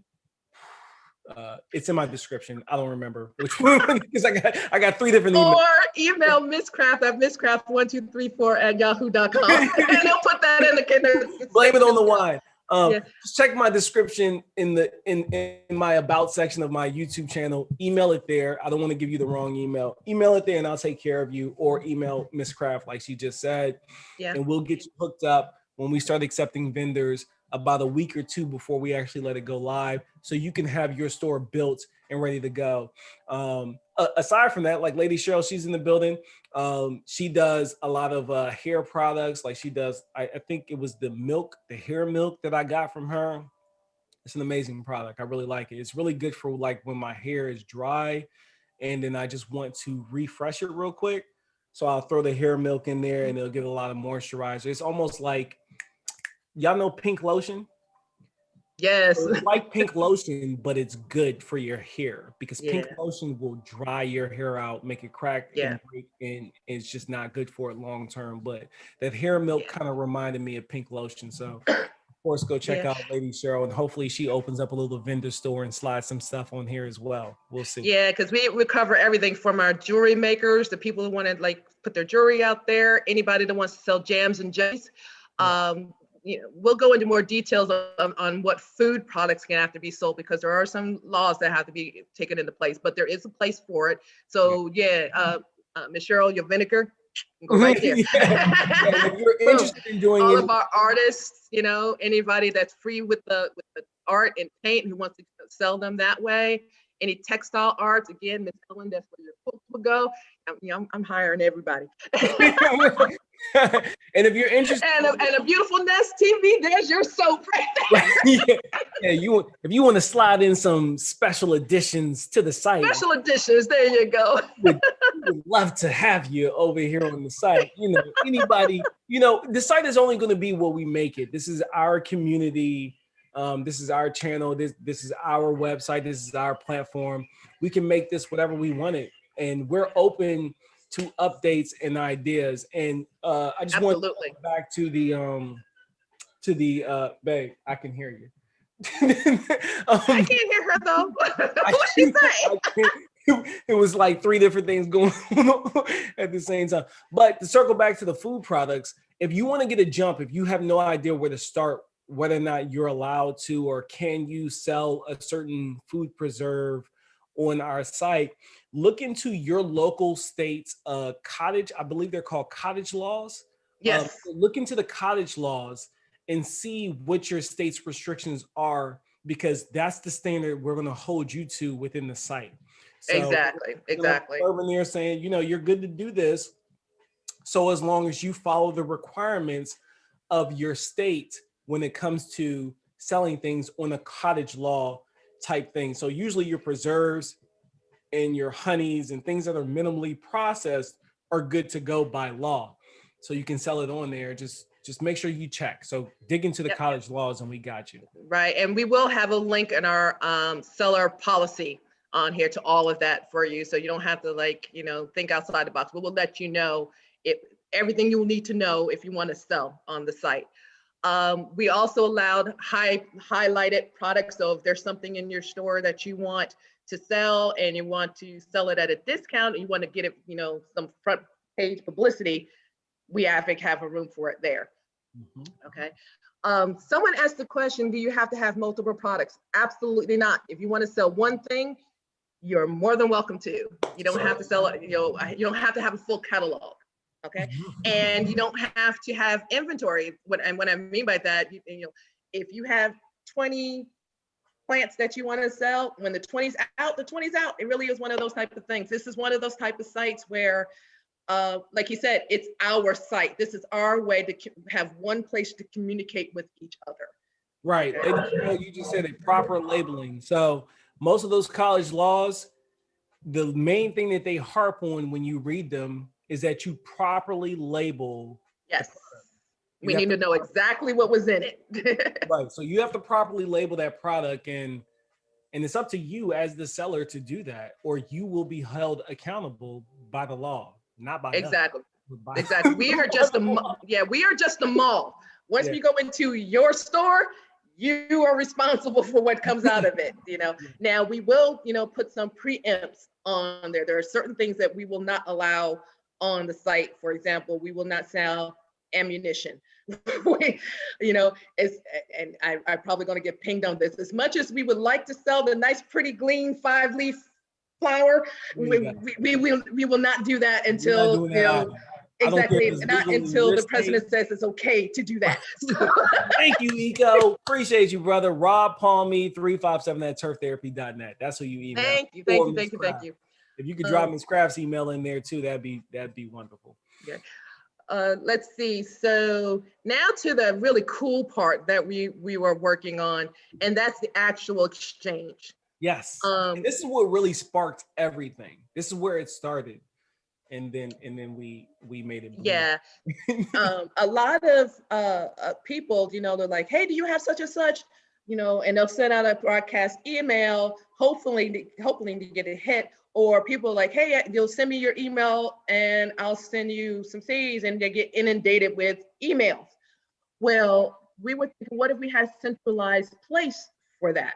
Where anybody that's interested in finding some free seeds or some giveaway plants or anything like that can just go to this one site, look and see what's available and get them. And anybody that wants to give away anything can just go to one place, list what they have, and be done with it until they get the orders. Yep. And then they send them out. So that's why we came up with the Great Exchange. This is the place where we do that. Yes. And you're not just limited to seeds. You can give away samples of bulbs or samples of cuttings, anything that you are feeling gracious to give away. Very much so, Love Notes, like Etsy. It's very much like Etsy. But it's not Etsy, it's ours. Right. Because it's ours. You know me, you know Etsy, and we're not going to take all your money like Etsy does. Yeah. So there's two ways to actually do this. You can actually open your own store and manage your own inventory, if you will. Or if you don't want to bother with opening a store, but you just want to, just give them away for me. You can hit either Robert or I up, and we will list them in this area here. And all you have to do is wait for the emails to come to you on where to send them. And we'll do it both ways. So here's an example of the free seeds we would give away. So if I click on that, all the seeds that would be available for giveaway would be here, and anybody can just add them directly to their cart, or if they wanted to get more information on them and what they actually were. And they'll give you like a little layout and how much there won't be anything, it'll be free. But you can put in here shipping will be a stamp or something like that, or like 50 cents and that will cover the stamp, whatever the case may be. And you can add it from your cart here, and of course you can zoom in on the plant and all do that way. So so that's how the exchange will work. Did I miss anything on the exchange, Robert? No, I'm just over here smiling because I'm so excited. I can't believe we're finally here. Oh, you can Yes. gift certificates too. Oh yeah, you can give away gift certificates. I'm sure that some of the people who love you are like, hey, what do I want to get you for Christmas? Give me $25 on the site. Yeah, that Flipside Marketplace. Yes, Yeah, right. So yes, there will be gift certificates available for sale there as well. yeah. Um, And there will be there more was to one more. come. This is a living document, meaning we will forever be evolving it, updating it, listening to your recommendations, whatever feedback that you have. Um, all those things will be incorporated into the site. Certain states don't allow plants cuttings. Deep South Homestead said they were told they couldn't ship sweet potato cuttings anymore. I'm glad that you brought that up because it's going to be your responsibility as a storefront owner to be familiar to what your state's laws are and aren't. Like we all know California can send out, but they can't receive. So you as the storefront owner need to understand the restrictions that are applicable to these different sites. We won't be carrying that weight for you, but we will be providing the platform for you to operate on. And within our community, you have access to a lot of people who are looking for these items. And we will try our best to advertise them to the people that are interested in them. But there's too many laws to keep up with by each state for us as the host of this site. So we definitely employ and encourage you as the site, as the store owner, to be familiar with these practices. Now, what we will do is have a whole bunch of helpful links that will guide you and help you determine whatever decisions you need to make as far as whether or not you're able to send cuttings to different states or whether or not you're able to send your preserves to different states. Most of these laws are super relaxed and you'll be able to maneuver very smoothly. And there's a few oddball states that, is well known today that you just have to keep your eye out for. But for the most part, this should be a pleasant and easy experience for most people developing a store or just coming to the site to patronize it. So Right. we hope Exactly. that you enjoy. We did this for the community. We did it for you watching. We did it for you watching the playback. We did it for you who aren't even a family yet, but now you're catching this video 2, 3, 4, 5, 6 months later. We did it for us. And you actually know the people who created the site. So you can email me nasty Instagram messages or hate about how we're jacking it up. No, I'm joking. But either way, Right. that you know, tangible, and we hope that makes you feel a little bit better about it. And then, of course, within the community, we've seen the demand, we've seen the request and the interest of people trading seeds and wanting to exchange seeds in a very easy format. And this is it. This is what we wanted to provide to you. And we hope you enjoy it. Yep. Continuing down on the sheet, we will have a feature vendor every month. Yeah. So that'll help drive traffic to your store. Mr. Turf hasn't given me his profile yet, but that's all right. But you have the ability to actually, give a picture that you want, or you can feature a video if you wish, like we did here. It's that Robert Palmer guy. That's a dapper looking young man right there. I'm liking them lines in the lawn, man. Oh, yeah, you like that? That's what is that? But that gives you a general idea of how we can feature you as a store owner, and we would switch a new vendor every month to help drive sales to your stores. Any new vendors we do have will be listed down here in our scroll here. You do have the option to join our email list, and all that really is going to be a email that's going to send out promos. Like if you come to me and say, hey, I want to give 10% off on everything in my store, we'll email that out to anybody that's on our list. Every once in a while, we'll send, hey, you need to check out this store, or hey, check out this website, or hey, check out this video. We're not going to, bombard you all the time. This is more of a every once in a while you'll get something from us, so be on the lookout type of email list. Then, of course, down at the bottom, you have the stuff that everybody doesn't read, but it's there anyway. So you frequently ask questions, your privacy policy and what it, on using the site, terms of use for the site. We are looking at a later date to possibly adopt a charity that some of our proceeds will go to. So we're paying it forward. As that comes more to fruition, that site will line up. And a moment of zen. If you made it this far down on the page, we figure we'll give you a little something to make you feel good. Yeah. So moment of zen. Just a moment of zen. We might have to get Eco to drop one of his videos for us over here on the moment. That would be wonderful. Are you available for consignment? Or give us a little haiku. Can you give us a little haiku? Do you haiku, Eco? A little haiku to throw out. So every once in a while we'll update this with something inspirational, something that you can meditate on when you're sitting in your garden in your new sitting area. Yeah. How about that? Yeah. And on the other side of the bottom of the page, if it refreshes really quick. That's a good question, Shirley Williams. Will others out of the country be able to participate? As of right now, I do have it open internationally. Of course, you have to obey your laws. And as far as what you mail in and what you mail out, I know there's definitely specific laws about what produce and seeds can go back and forth over the seas. You also have to pay attention to your shipping and shipping costs and things like that. But as of right now, this site is open to anybody that wants to open a store. If it looks like it's as a U.S. person, of course, my main focus is going to be setting this up as a U.S. site. So if you are interested as a person across seas, and you run into little hiccups and things like that, just let us know and we'll dig into it and see if we can fix them for you. I hope that helps. But at the other side of the bottom of the page, information on becoming a vendor, our seller's policy, register as a vendor. Once you become the vendor, you will actually have a management store so you can document your sales and see how well different products are doing and things like that. Excuse me, and then our store list, all of our stores that are available right now, it's just me and Turf. But you can actually go to the actual stores themselves and see what's available in their specific stores, okay? So that is the preview of the up and coming marketplace.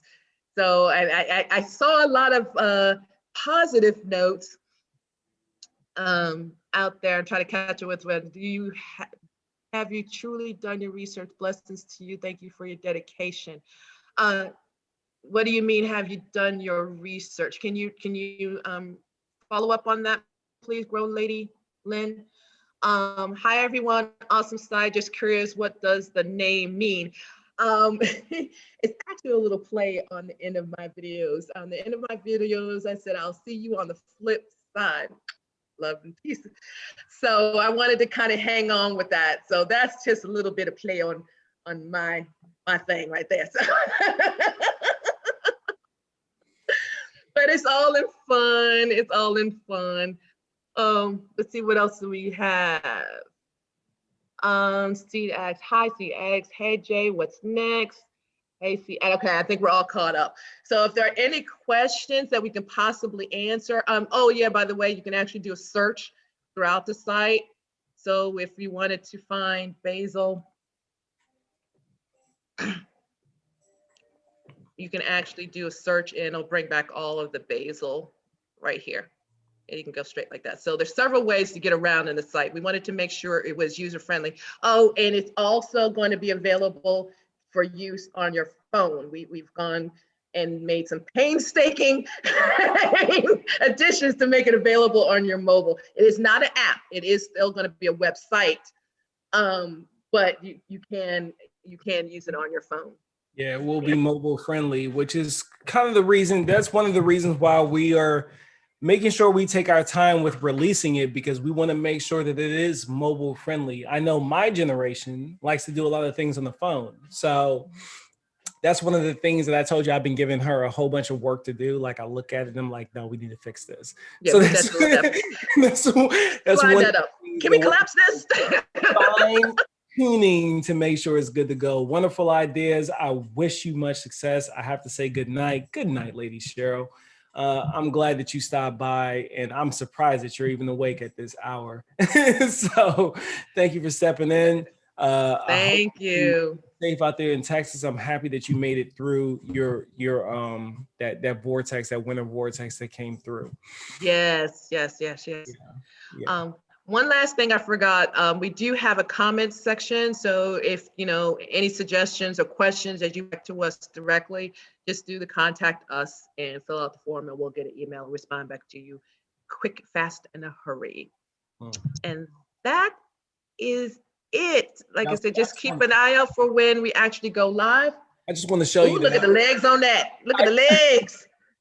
You see, I wanted to show it. Like, look, I'm finished, and there's no leads down here. That's a clear wine, baby. Very clear wine. That thing is good. This is yummy. Garden Quilt and Art Traditions, Miss. Yeah, good night. Yeah, so Miss Ellen, I expect to see you loading up your store with all the garden quilts and art traditions. Yeah. So how do y'all feel about that? What are you thinking? Let's give us some feedback. I know we saw some stuff rolling while I was going through it. I didn't get a really good chance to read. Yeah. But yeah, now that you've kind of stepped through what our vision is, how you feeling? How you doing? Is there anything that you did not see that you would like to see, or you saw that you would like to see different? Because this is a living document. Like I said, a living website. This is our website. And we were going to rely on your feedback to make it the best that it can be. So without you, it is what it is. These are just our ideas. We made this in a vacuum, and now we're kind of airing it out to the wonderful 50 to 60 people who have been hanging in with us this long to give us some feedback now. Like, what do you think about it? Thanks, Stinky Puddle Ranch. We're exuding joy, and she's loving it. Thank you. Yeah. Growing with Hudson Turf, my wine turned out really dry. I think it was the raisins.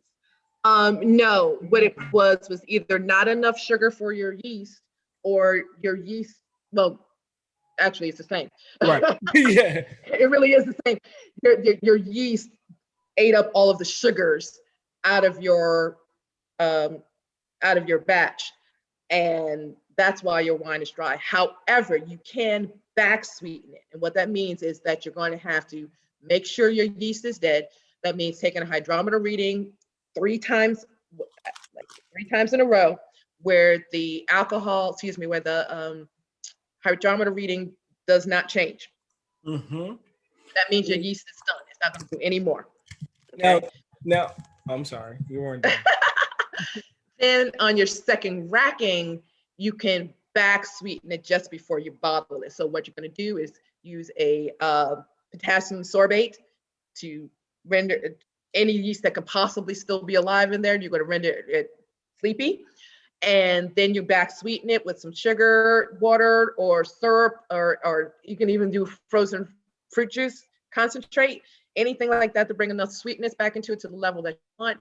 And then you can bottle it, and then it'll alleviate that dryness that you're tasting. Sorry, you wanted to chime in? Yeah, no, I was just going to say, growing with Hudson, did you try my Welch's to wine recipe? Is that why you directed that towards me? Because I think you were the one who asked me about that recipe, and I told you to throw in some raisins for some extra flavor profile. So, that's just my question. Like, what recipe did you use? Did you use my Welch's the wine, or did you use something else? That's my only question for you. Patricia Roberts, she says, if possible, link to local extensions would be nice. See? So we'll write that down. Write that down. Write that down, Robert. That's your thing. Well, we got to figure out a way to where when you enter your grow zone, we can actually plug you into your local extension office for your zip code that you reference. But I'm gonna write it down. I like that idea. I really do. I like Because that idea a lot. you guys know that I am a master gardener apprentice, just an apprentice, because I haven't finished my hours. And the reason why I haven't finished my hours is because it's a pandemic. As simple as that. So I can't just be running around willy-nilly, willy-nilly. Growing, you said yes, turf therapy. So it's possible that did you follow my instructions to the T? Did you add the amount of sugar and then you used the same bread yeast? I just because those are variables that would make Yes, absolutely.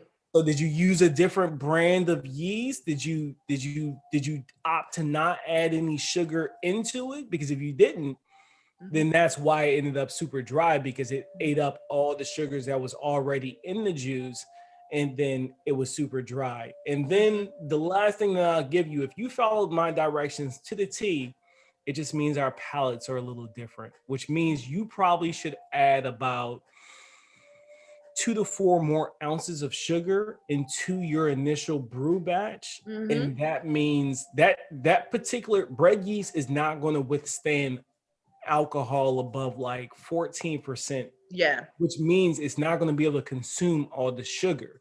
So when that yeast is done and it falls out and it turns into leads at the bottom of your bottle, all of the sugar remaining will be the sweetness that you're looking for. So maybe my palate is a little different from yours, and I'm sure Miss Crafts has something to add to that. Yeah. What could also be the situation where also that particular recipe is meant to be drank young. Yes. It's not meant to sit. Okay. So once the leases come out, you shouldn't have that after a couple of days. It should be gone. Not really meant to be an aging wine, which is probably what's also dried it out. If you didn't rack it, well, you're not racking that wine, are you? No, you don't rack it. You do rack it that one time, but one time to get the leaves off. Ferment, pour it off, drink it. That's it. Yeah, really. If it's sitting around, it's going to continue to ferment itself out. So that's what's causing the dryness as well. I didn't add any sugar. Yeah, that's why. So since you didn't add the sugar, I'm glad you brought that up, Growing with Hudson, because a lot of people, they said, oh, well, do I have to add the sugar? I need you to understand that. You caught that, yay, BB. Mojo, she saw it. Oh, okay, yeah. Yeah. Matter of fact, who was that?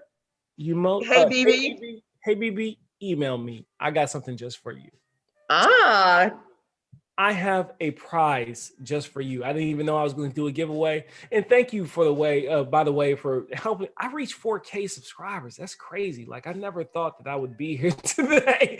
I thought I would just awesome. That is so awesome. Talk to myself, but so you use Red Star, you believe it was 7 days, and that Red Star burnt straight through. I'm telling you, that Red Star chumped through that sugar and that juice like it was nothing. It was like, throw some more at me. So that's why you ended up with a drier wine. So you didn't feed your yeast. You didn't use the bread yeast like I use. You use a more efficient yeast that is more so for developing wines, and then you didn't add the sugar like I said in the video. So that's why you ended up with a super dry wine, because you used a yeast that was tolerant to standing up to heavier alcohol content, and you didn't have enough sugar in there for it to munch on. So that's how you ended up with that drier yeast. So I'll tell you, when you do it again, add the sugar, because anything that has an alcohol content in it, it developed from sugar. Like there's no wine, there's no alcohol without yeast and sugar being present. I had someone ask me today, how do you make a unfermented wine? And I told them to go to the store and buy juice. That's how you do it. I'm sorry. That just blew my mind. It blew your mind, right? I said the unfermented wine. Well, caveat, unless you're Jesus or you have Jesus-like skills, you're going to need to just buy some juice, and that gives you some unfermented wine. Mm-hmm. But if you go to that history book, Jesus didn't ferment nothing. He was just like, drink it, you know? And then you were good. I think what they were looking for, really, you can have an unfermented wine. And what I mean by that, it's like, have you ever had the sparkling cider? Okay. There's no alcohol in that. I got what you're getting at. Yeah.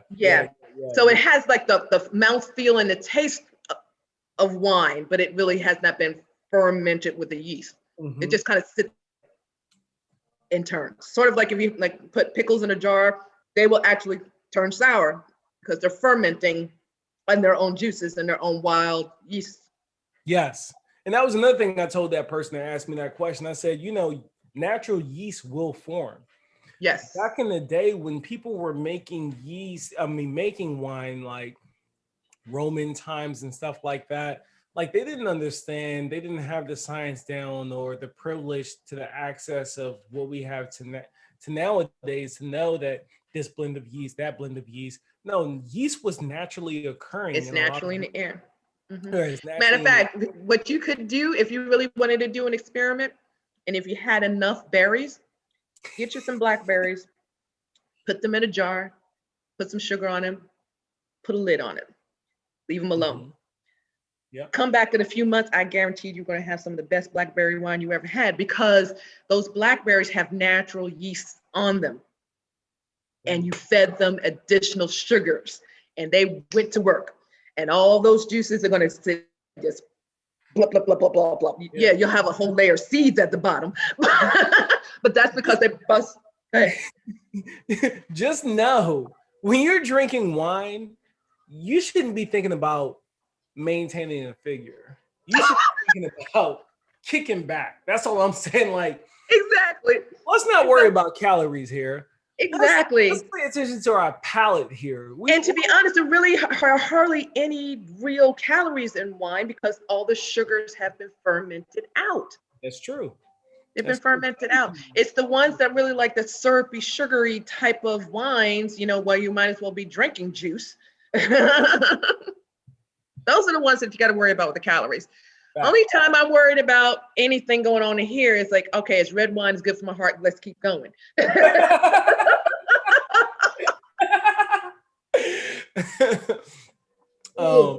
Yeah, wine is fermented, period. Yes. Unless you're Jesus. Period. You're Jesus, you do whatever you want, but period. I mean, the step before that would be your ciders. Chris, I straight up told them Jews. I was like, juice. That was my it came off so natural. And the person literally laughed when I said it. I was like, juice.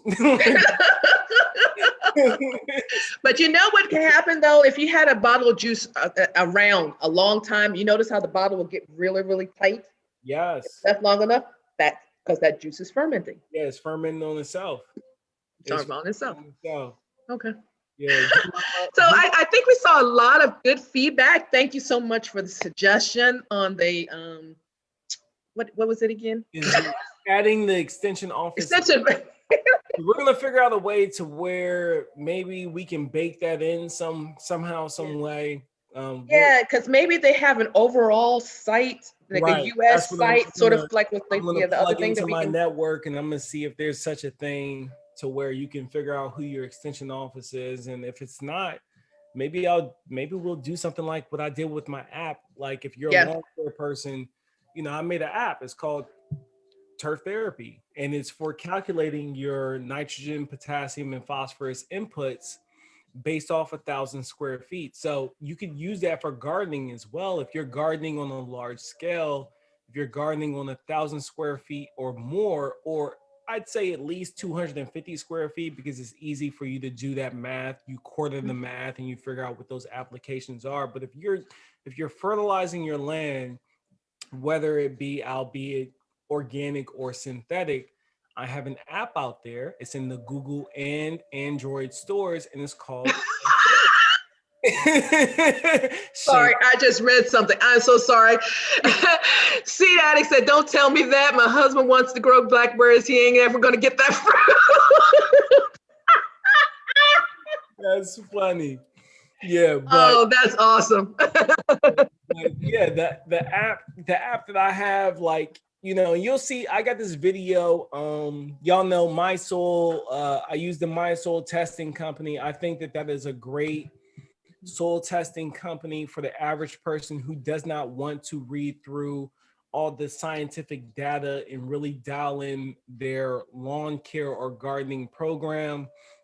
You can use this company that gives you the wave tops, and there's a reason why this company is in my top one that I recommend. And it's because it doesn't give me, the person who just needs to know the intricacies and I want to know the science behind it, and it allows me to do a lot of independent layering of different products. But if you just want to keep it simple and you want to keep it basic, the company is called My Soil.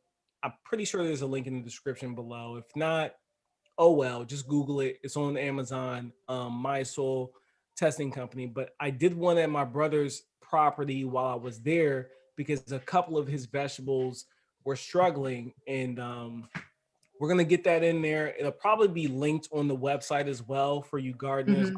interested that you're struggling in container gardening, because after about a few years, a lot of your nutrients have been depleted, and you don't Mhm. really know what you need to add to it to fix whatever you're deficient in.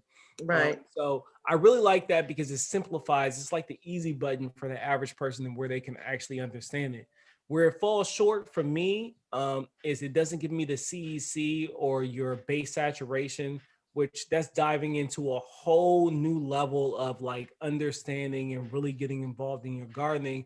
But if you want to see a really cool series on that, where someone breaks it down in a very easy to understand and digestible format, go check out my man Cam from Elevated Lawnscapes. He just He did a just talked you up. He said the app is awesome. Everybody needs to go check it out. yeah, so yeah, he uses it for his clients, but also Elevated Lawnscapes Cam, he just did a wonderful series, brother. If you don't mind, drop the link for your series right there in the Yes, please, please. check it out. And it just gives you a little bit more information on how to understand your soil tests and what the things that you need to be looking at. But if you don't want to go down that road, I understand it. It's fine. Just get the My Soil Test Kit. It'll get you where you need to be. It'll be better than not doing anything. I promise you. Right, right. They're laughing at how your glass instantly fills up on its own. Oh, you know that? That's Yeah, Jesus. unfortunately, I have a problem. I'm still sipping real slow because I'm trying to enjoy this for as long as I possibly can. I'm gonna sing you more, girl. Don't worry. um, Growing with Hudson, Miss Craft, I just ordered the other tools to make my wine the other day. Yes, keep on watching because we're coming for you because we're going to do some frozen fruit wine. Okay, so that's coming up next. So everybody get your stuff together so we can just hit the ground running.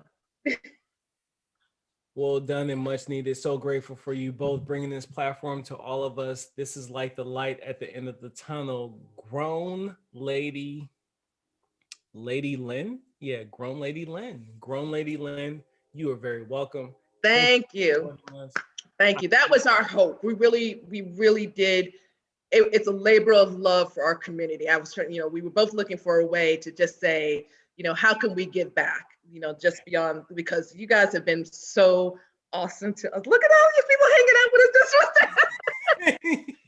We wanted to find a way to give back. And, this kind of a thing I love doing. I love coding. Matter of fact, part of my job is coding. So this, again, really was a labor of love from us to you guys. And like he said, for it to really work, the community is going to have to get involved. So again, just keep your eyes out for us, please. And I'm sorry, just Seed Addicts, you need to stop. She's Grab your on glass, them, look at a little leggy. They're And really Rob, my going. glass look a little leggy. Looking like they're going in on us on this chat right now. But anyway, like I said, this it's from our heart, yours, and just keep an eye out for when we actually drop this thing. And again, if you really are interested in being a part of this and putting some products out here for the people. Just hit us up and we'll get you rolling. Yeah. And Sprinkle some magical dust up. Yeah, sprinkle some dust my way.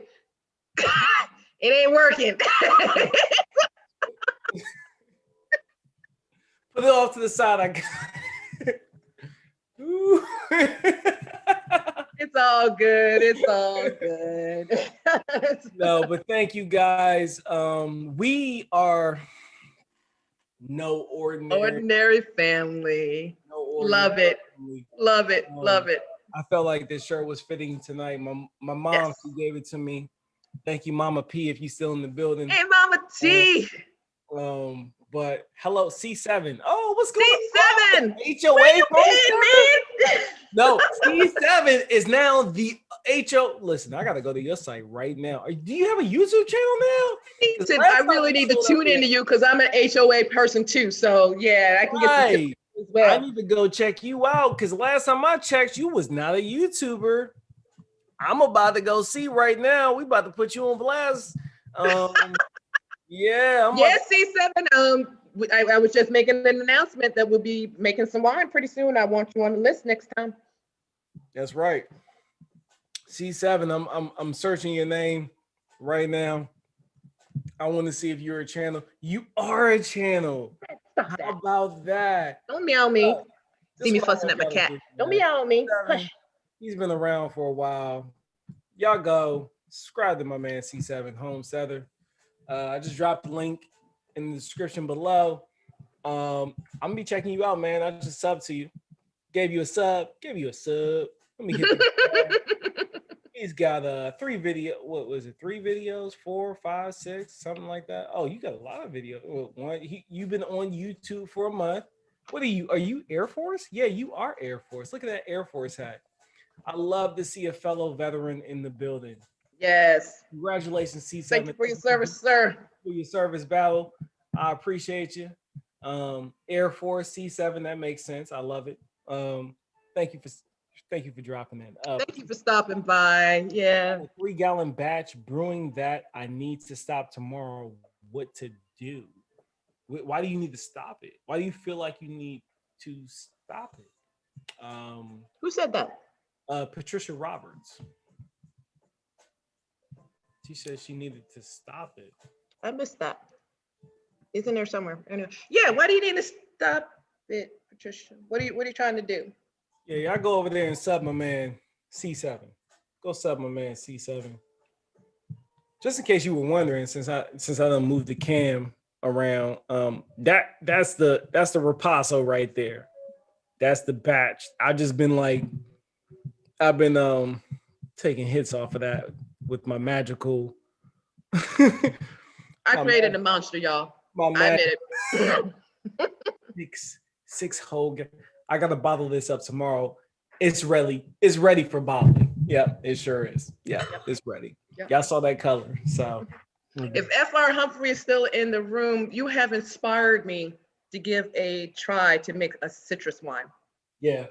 And if FR Humphrey is still in the room, I just want to show you this. Oh, stop it. No. I told you, I created a monster. I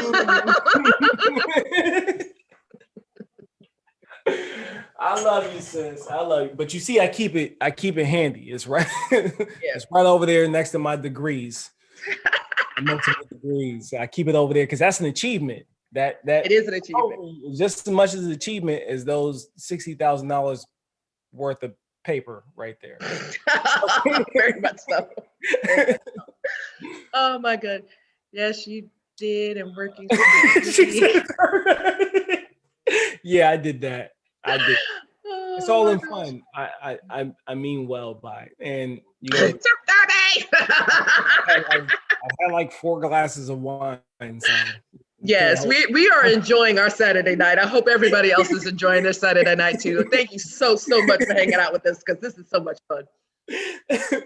Thank you for your service, C7. Yes. Thanks C7 Yes, for your yes, service. yes, Y'all go over yes. there and show him some love, man. Show him some. I didn't even know he had a channel, so I didn't either, I Turkey. just Why didn't you saw tell him. us? I didn't know. I No, didn't I'm know. talking to him. Oh yeah. C7, why you didn't tell us? You should have emailed me, bro. Listen, if you are a subscriber of me and I have inspired you to start a channel, or you were just inspired to start a channel, it had nothing to do with me, but you watch me, email me.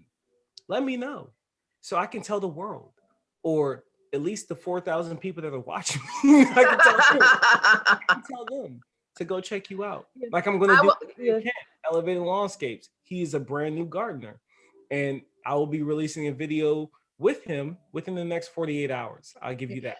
Yeah, FR, I will check my email as soon as we're done here. But you know something, while I have your attention, Miss Artist over there, I would love to do a paint and drink with you on a live. We need to do that. Yeah, I would love to watch and just drink. I'm not going to pay. I'm just going to. I can be there as a commentator to watch y'all paint. That would be so much fun. I watched her video and I was just like, oh, I miss my paints. Broke Farmer, yes, we are still partying. Welcome back, Broke Farmer. Broke in the building. You done with work, cuz? Hey, thank you for coming back, cuz. Terse magical glass. Hey, BB, I have a food grade bucket, raw sugar. What else do I need? Well, you need something to ferment. So that would be fruit. You know what? You can even ferment sugar water if you wanted to. Good. But you need something to ferment. So a juice or fruit or something like that. You also need yeast. Yeah. See that? Absolutely not. That's all you need. You need a bucket. Yep. Everything else are nice to have. Like the you have nice to haves that you really don't need, and you have nice to haves that will make life easier for you. So you have the airlock. Matter of fact, Robert, can you pan back over to your buckets, please, so you can show him? You need an airlock, which is that plastic thing that's on top there, which you can make from scratch if you want to, but they are so cheap that you might as well just go and buy it. You need the bucket itself and the lid, of course. You need a hydrometer.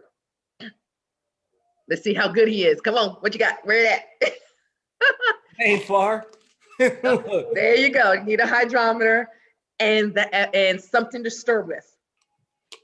And that's about it. You know, you can make wine as simple or as complicated as you want. It's up to you. It's really up to you. And it should be. My brother is fermenting sugar water to capture the CO2. Yes, yes. As a matter of fact, I know you can't see it, but I have a fish tank over here. And once upon a time, I used to keep plants in there. And that's how I would get the CO2 into my water. I would just ferment some sugar water, and the CO2 bubbles would go into the water to help my plants. So yes, I know. I don't know if he's doing it for that reason, but I know exactly what he's trying to do. Yep. Mm-hmm. Love knows. We just chilling on a Saturday night. Yeah. Let's see. Hey, cuz, cute cat. Oh, Fred, where you at? Oh, he's there. He is. Hey, Freddie. What's up, Freddie? Say hi to the people. There you go. Yes, that's my boy. His name is Frederick. Actually, his full name is Prince Frederick Roberts. Oh, Freddie. Prince Frederick. Oh, Freddie boy. C7 has posted his videos on Lead Farmer 72's Grow page on Facebook. Yes, I did see his videos there. That's absolutely right. No, I didn't see him. Yeah. I'm terrible with social media other than on my own. And lately I've been terrible with my own. So I am super busy, guys. Y'all don't understand. Yep, I knew exactly what he said. He's using it for the fish tank. I knew it. How'd I know? Yeah. I said, damn, y'all about to have me taking everything from my husband. He's starting to butt.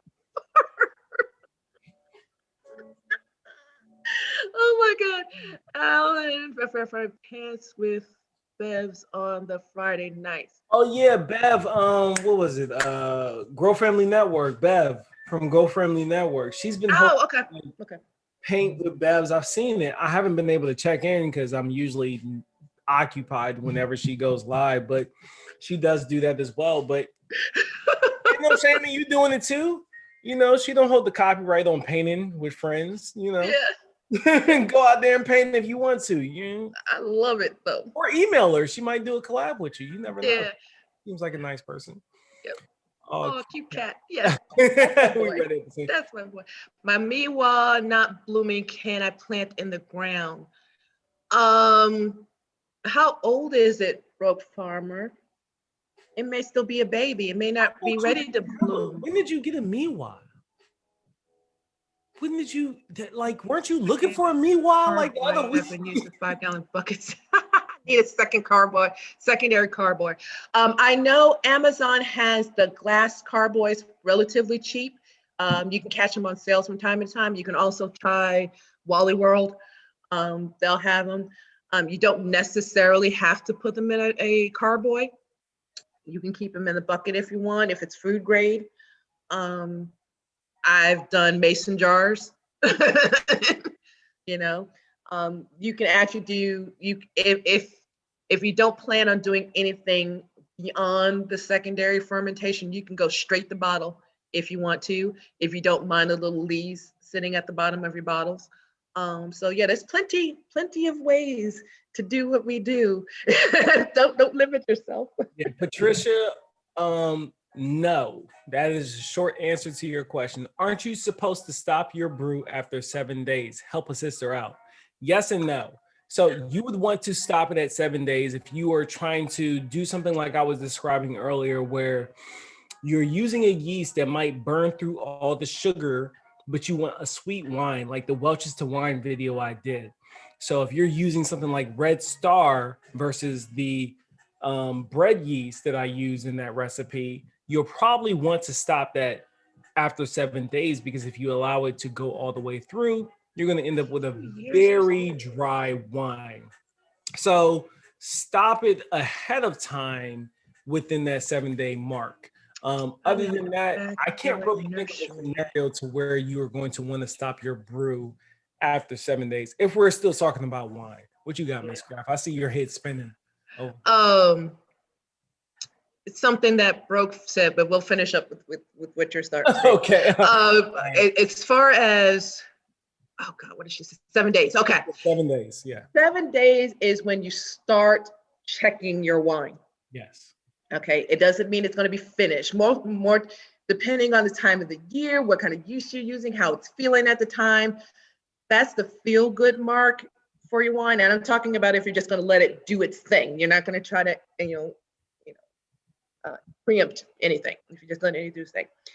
On day 7, you're going to take a hydrometer reading, okay, and compare it to your OG to make sure it's to a point of finishing. And so you're talking about 0.1.0 or 0.999, blah, blah, blah, somewhere up in there. Then you're going to wait a couple of days and do it again. Then you're going to wait a few more days and do it a third time. If you get the same reading 3 times in a row, your wine is technically done. Yeah, you can start drinking your wine right then and there. It may not taste the best, because after that point is when you want it to age down. You want those, fine particles to fall out so it can get nice and clear. You want those flavors to develop. Like the wines that we're drinking right now, as wonderful as they taste, if we come back this time next year and drink those same wines, they will taste completely different. And sometimes much better. Don't get it twisted though, because sometimes it can get much worse. But oftentimes, about a year into your wine, it will taste much better because all the flavors have had a chance to develop. But with that said, technically, after you get 3 hydrometer readings of the same level, your wine is technically done. It's not going to do any more fermenting. Okay. Hold on. Blah, blah, blah, blah, blah, blah, blah, blah. Oh, thanks, Kurt. Even when I was asking for my channel, but when that initial fermentation, letting it sit on its leads. This is something that I didn't realize until I was like 2 or 3 batches in. Mm-hmm. Sitting on the leads once the yeast is done is when most of the flavor profile develops, depending on the yeast that you chose. Yep. So when you're using the super cheap yeast like bread yeast or something like that, there's nothing wrong with bread yeast. It will develop wine, but the problem is that particular strain of yeast doesn't promote the production of these different flavor profiles we're looking for in our wine. Like it'll be super flat, bland, plain. You'll just get what you get. What you see is what you get when you're using those type of yeasts. But when you Yeah. use these more specific strains and exotic strains of yeast, it allows different things to happen over time as it sits on the leads, which is Yes. equals dead yeast or non-active yeast at that point. Mm-hmm. That's when your flavor profile really begins to blend. And Mm-hmm. that's when you step into the zone from like DIY, I just want to make some wine to get drunk, where if that's your aim, do the Welch's the wine. I promise you're going to get drunk and you're probably going to lose about 48 hours of your life when you drink it. Just being honest. But if you were really trying to dial in something that has a flavor profile that you can really just like enjoy into the last very last little drop, and you want to share it with people and you're like, oh my gosh, how did I do this? Like I could have bought this from the store. right, that's when you really just start like, okay, I'm going to pay attention to the strand of yeast that I'm using, or I'm going to pay attention to the temperature outside, the temperature underneath my stairwell while Mm-hmm. I'm doing that. That's when those Even the things water that you use, that can contribute as well. that you Water can contribute. Yeah, it's all it's play. one big recipe, Yeah, really. It's almost like baking. If you off just like a pinch of salt, it changes the recipe, yeah, you know? yeah. So yeah, you really need to pay attention as you really get into it. Now, like Robert said, if you're just doing it to be doing it just so you can have something to drink, that's completely different. But if you're looking to actually produce something that you're willing to share and share as a gift or something like that, not just, hey, come over, let's get drunk. Right. You really want to pay attention to your yeast that you're using. Right. For the very reason, like you said, that yeast will add flavor. Now, you can find certain yeast that will do nothing to your fruit. They are out there. They won't produce any additional flavors. Bread yeast, just like they even have different bread yeast that do different flavors to your That's true. bread.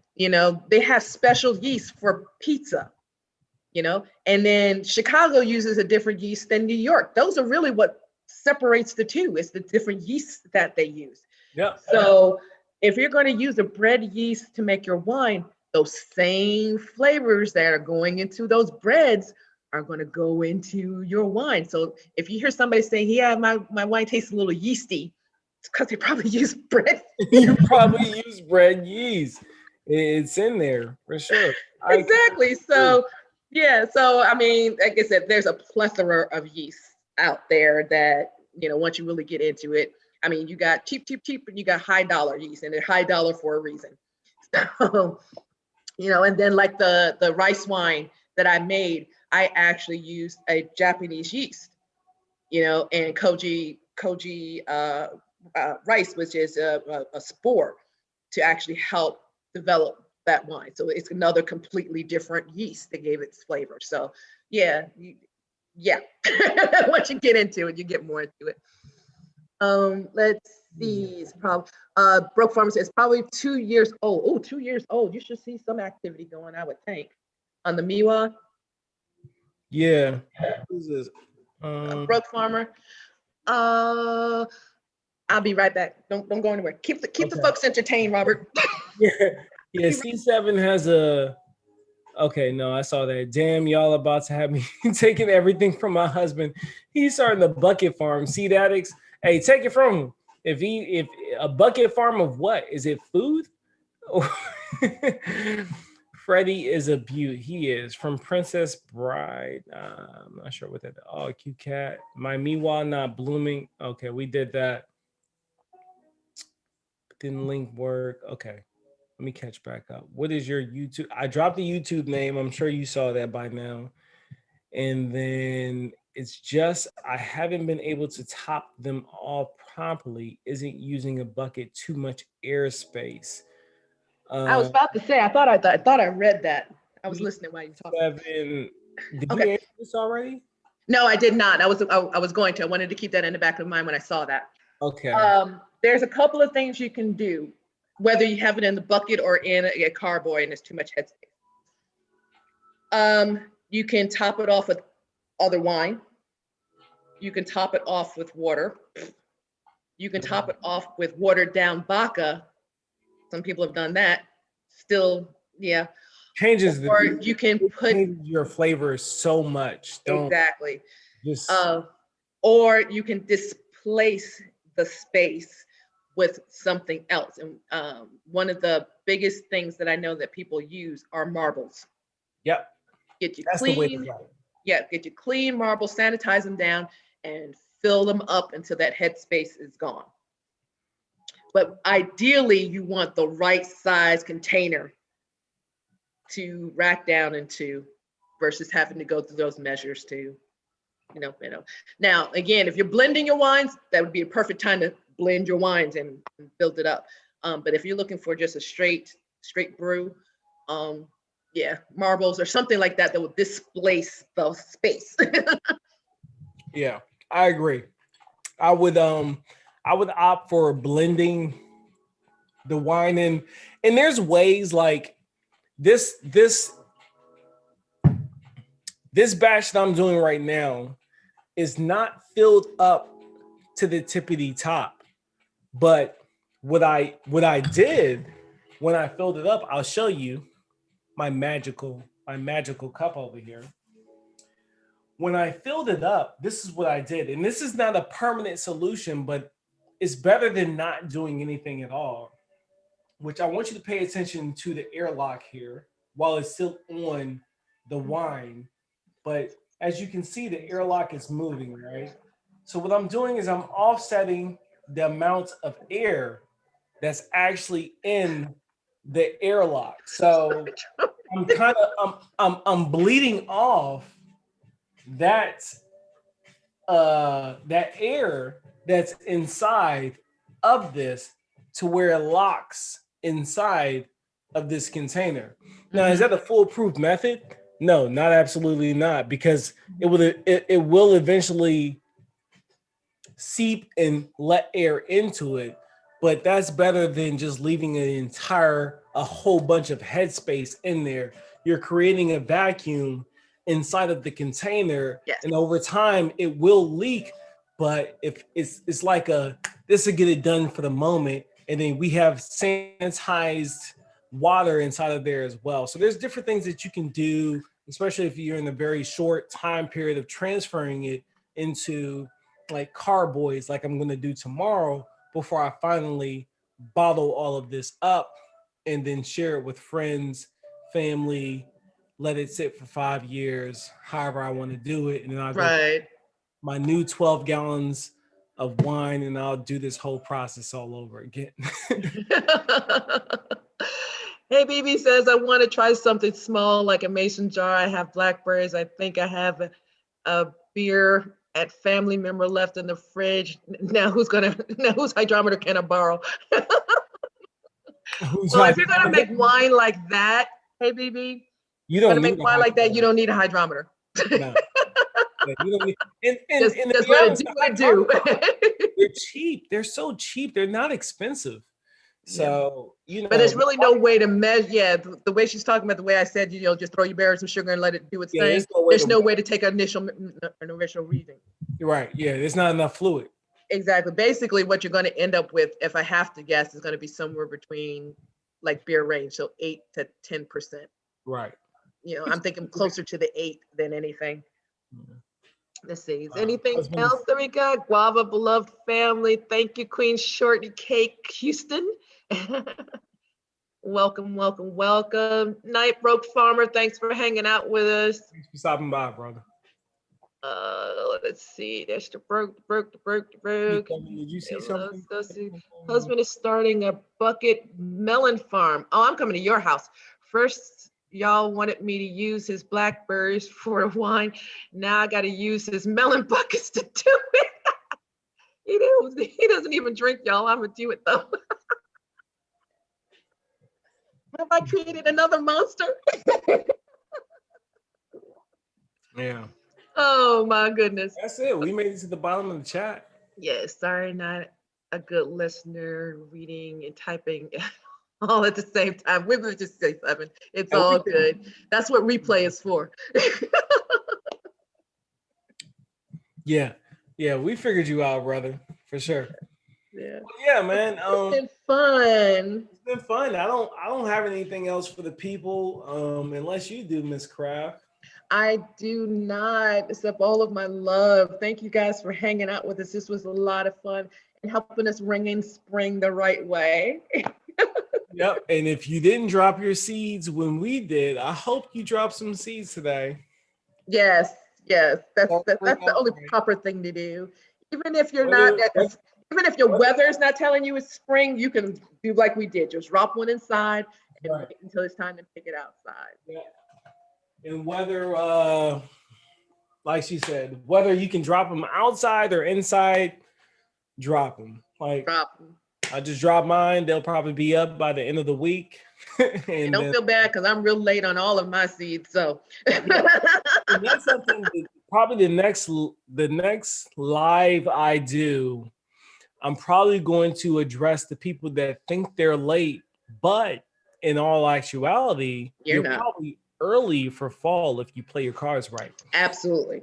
So I'm going to get into that. I'm going to show you the calendars that I use when I'm thinking about dropping seeds, or if I've noticed that something failed. Like you're going to have failures. So if you did cucumbers, or if you did a plant that did not make it the way that you wanted to make it for your spring garden, well, some of those things, they can be readdressed if you drop new seeds in the middle of summer. Yep. And allow yourself time to harvest for fall. There you go. A lot of people forget that they think that all of their gains are lost because a plant failed. But if you keep up with the calendar, you pay attention to your temperatures, you can get another swing at it before the season's over. So we're going to dig into that. And then I'm just going to give you a fair warning for my gardening folks. Listen, I'm about to lean hard and lean heavy into lawn care for the next probably about 2 weeks. You'll still get garden content along the way. It'll be buried and be embedded and nicely emerged and submerged. If you've seen my videos of last year, it'll all be incorporated very nice. You'll get a little bit of everything, but I'm going to give my lawn care people a lot of love because, it's been about 3-4 months since I have. So it's that time. That time of year. Getting your lawns together in your cool season lawn or even a warm season lawn, it's about the time to start thinking about that and making the right choices. So I'll be doing that. Yeah, I would say another side note, because you kind of touched on like the changes in the seasons. For me, tomatoes, why they like sun, they're not too keen on heat. Nah. So I get a split season as well. So I can get one good flush of tomatoes here. And what I do is take some of those suckers off and plant those suckers. And then when the heat wave is over, I'll have another batch of tomatoes going into fall. My tomatoes are not done per se, because they got heat scalded or something like that. I have another batch without planting another seed. So not only do I save the seeds, but I get more tomatoes. So that's just another little tidbit hint that you can try for anybody that's in those southern states like I am. And you're going to see that same hint on my channel too. So it's cool. Tune into us both. Yes, I will be back. I know I've been gone. And I know y'all missed me because I missed y'all. Oh, look at Marcus. Marcus is in the building, the greatest neighbor in the world. Ladies and gentlemen, give him a round of applause. Marcus F. If it wasn't, I love the name. If it wasn't for Marcus F tonight, I would not be doing this live stream because I left my plug to my laptop in the hotel where I was at for the past 2 weeks. So round of applause to Marcus. Thank you for popping in. That's my lovely neighbor. And yes, it's about go time, brother. It's about go time for that lawn. We about to get it in. And he said he loved the energy. Thank you, man. Thank you for tuning in. I appreciate you. But yeah, you ready? I'm ready. You ready for the site? I'm ready. You ready for the launch? I'm so ready. Ready for the spring? few more little tighten, few more little screws to tighten up, but then we ready to rock and roll. Rock. So, Turf, speaking of lawns, in using 1648 harmful for the garden? It depends. So, is it slow release? If that's slow release, no. If that's fast release, that high of nitrogen is going to be quite aggressive for most garden vegetables and fruits. I'm not gonna lie. Like you'll probably see some burning activity if you're using something like some ammonium sulfate or some straight up just you're like just some straight up fast releasing synthetic fertilizer. I'll say that 1648 is not going to be bad. So as long as in an organic slow release formula, you'll be okay. But 1648 for your garden, That's real high in nitrogen. that's a lot of nitrogen that you're pushing at it. Yeah, I mean, even to start with that high, that And I'm trying to think of a plant that would like corn probably. corn. Yes, that's a plant that would 1648 corn would love 1648 corn. Okra can probably handle 1648. I can't think of many other ones. Yeah, because I mean, even with the leafy greens, that's a lot of nitrogen. And you would think it's a leafy green, it shouldn't want all the nitrogen it could get, but that's not the case. Matter of fact, if you put too much nitrogen in your green, all you're going to do is attract aphids. Yeah. They want that. Yeah. And or burn your plant up. And burn your plant out. Absolutely. So 1648, I before I go, I'm gonna show you the three fertilizers I use in my garden. Just give me two ticks. And while I was doing that, I'm going to talk to seed addicts. Can't wait to be able to do lives. This was too much fun, y'all. But I gotta go. Oh, but I was like, blah blah blah blah blah blah blah. Sorry. Yeah, it was fun. And you have a good night, seed addicts. And you don't have to wait. You can do your lives on your computer. You can't do you can't do it on your phone yet unless you hit 1,000. But all day, every day on your computer. So I'll be keeping an eye out for you. After I have your late summer tomatoes taste better. I agree, love notes, because they're sun sweetened and heavy. I agree with you 100%. Once that heat kind of passes, those tomatoes get so sweet. I love it. I love it. Let's see. While I'm ready. Yes, we're ready and excited. Thank you, FR Humphreys. Just keep an eye out. We're coming. Let's see. I'm excited for the new site. We do. Yeah, I've done that. I'll be doing plant the suction. Yes. Everglades. Yeah. Corn is a grass. Thank you, Game Nerd Mom. Corn and rice and wheat, all of those wheat grass types of vegetables, you treat them the same way you would any other grass. So you're absolutely right. Everglades tomatoes grow good in the heat bred for Florida. Yes, there's certain tomatoes that love heat. Most don't though. They really like that sweet spot between 70 and 85, pushing 90, depending on if they're heat loving tomatoes. But once you start getting that pounding heat and it doesn't let up kind of summer, they don't like it. They will actually start dropping their flowers. The vines will keep going. Vines will lose their mind. But as far as producing fruit, it's too much for them to bear. For sure. Let's see. I'm not using in the garden, just on my lawn. I thought it would maybe harmful just being close to the garden. So you're worried about runoff. Right. Yeah. So C7, I imagine that 1648, you're using Simple Lawn Solutions 1648. I hope, because they're the bomb. First of all, and if you're not, I have a link in the description of this video that you can check out, and you can check out their products. I really like them. They're actually a company that they got established through the agricultural environment, and then they shifted gears and they made their products available to the DIY market. So I tell you, if you're using that product, don't worry about runoff. Your plants will be fine.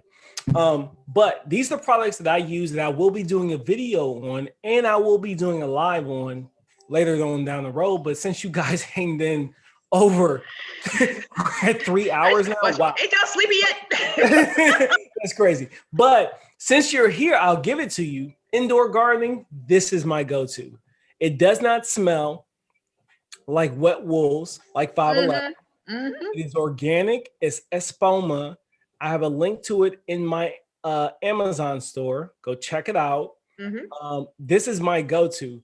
The analysis on this is a 2-2-2. It's a well-balanced fertilizer that all your plants will love. Indoor gardening. So espoma, indoor organic gardening. This is what you want, right?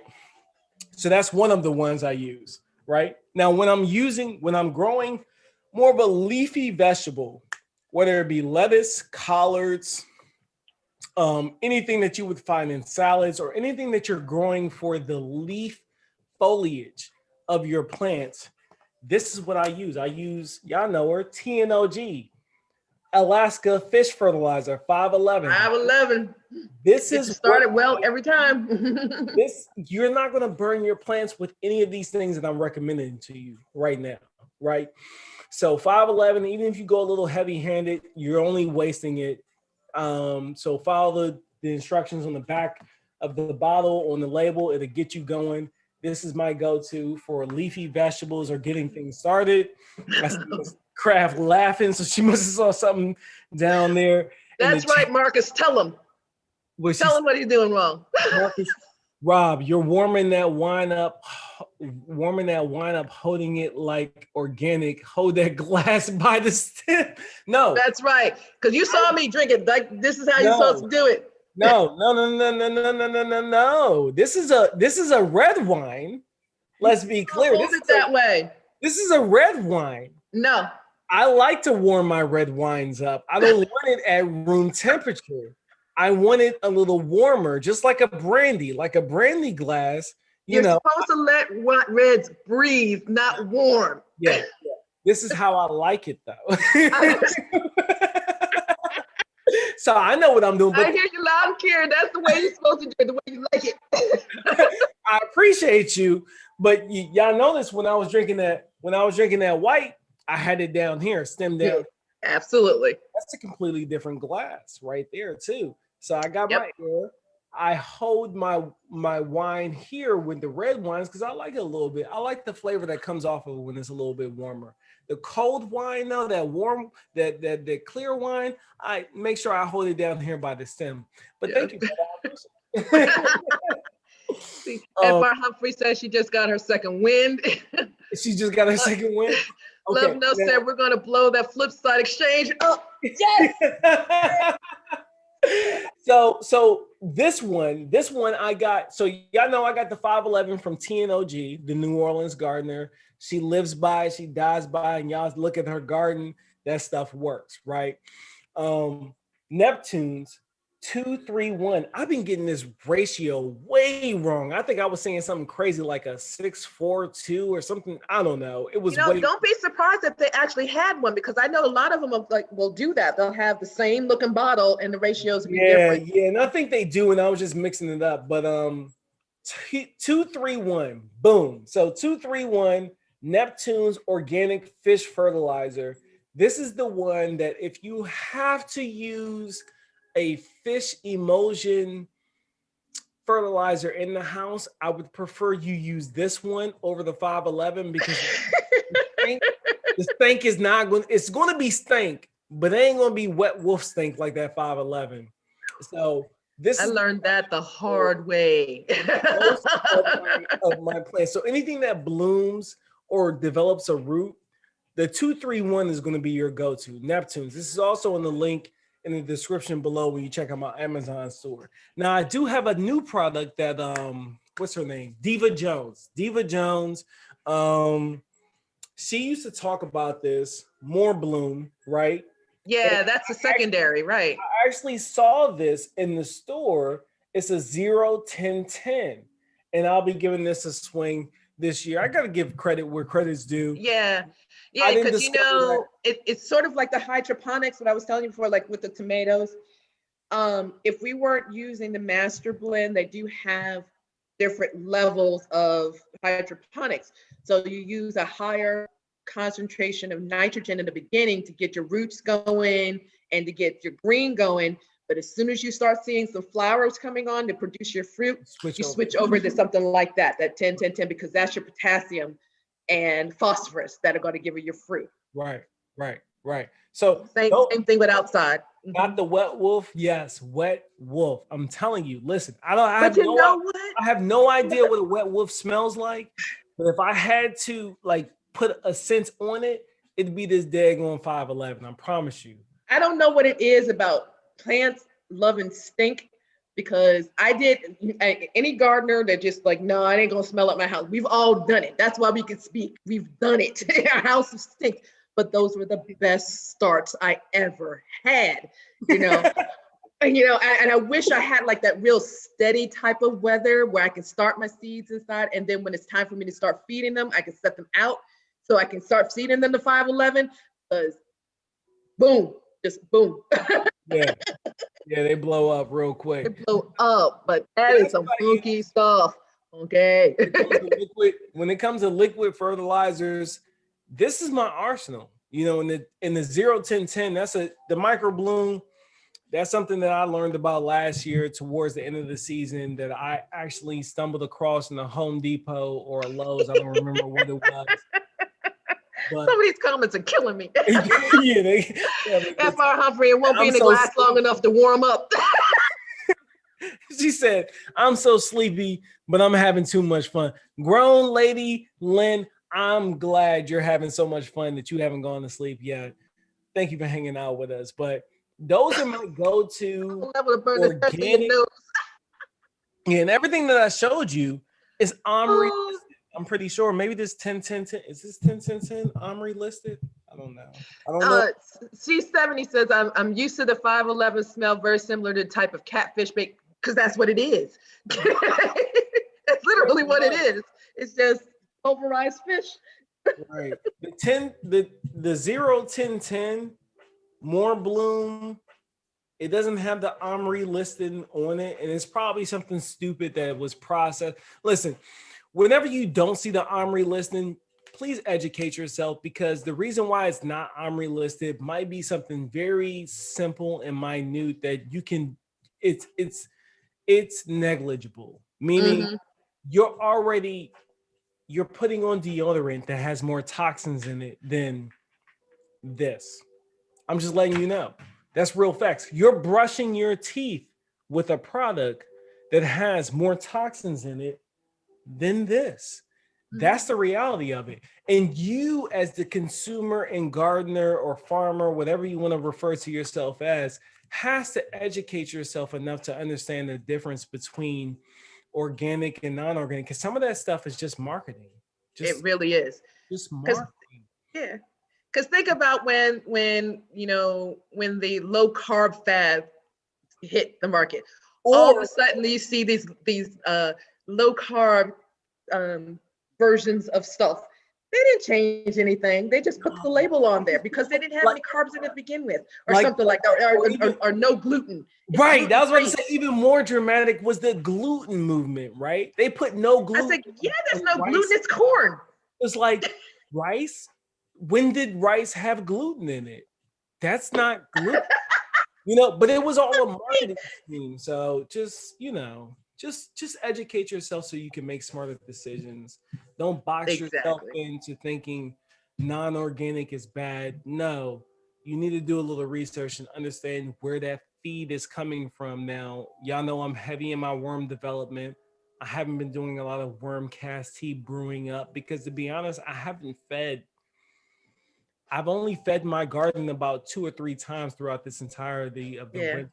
I've literally just let them do whatever they were going to do. I've left them to their own vices. As you'll see in the video that I do with Cam, I gave him some collard plants that I completely neglected, some collards and kale plants that I did nothing to all winter. I didn't do anything to them, but they're thriving. They're looking really good. So I'm a huge supporter of worm cast tea, especially when you're container gardening. You'll see more of that this year, along with the the lawn care content. I warn you again, we're about to lean heavy into lawn care content for about 2 to 3 weeks. And then you'll see a beautiful, delightful blend coming into summer. So, Yeah, you'll probably have a captive audience in my husband, because that's his thing. He's into the lawn care. Yeah. What you got? You laughing over there? What'd you see? Oh, something that Marcus said. If it stinks, it's good. If it doesn't, rethink your application. Stink is natural. Stink is natural. Yeah, I like it. Marcus. Yes. Oh, man. Oh my God. Organic does not equal. Why not? Very well said, F.R. Humphreys. He said, organic does not equal non-toxic. The dosage matters. The dose makes the poisons. Salt can kill you. Too much water can kill you. Absolutely. Boom. There we go, FR. So it's common sense. It's common sense. I mean, like you said, recognize the source. Yes. Of what you're being told. Right. Right. That's if someone's trying to sell you something, yeah, do a little more digging. Yeah, just do a little more digging. And I hope that you know, if I'm presenting something to you on this channel, it's because either I believe in it or I think it's cool enough to present it to you, and I want you to try it out and let me know what you think about it too. And I'll let you know, like, hey, it's brand new. I just got my hands on it. I think this is a cool product. Give it a shot. Let me know what you think.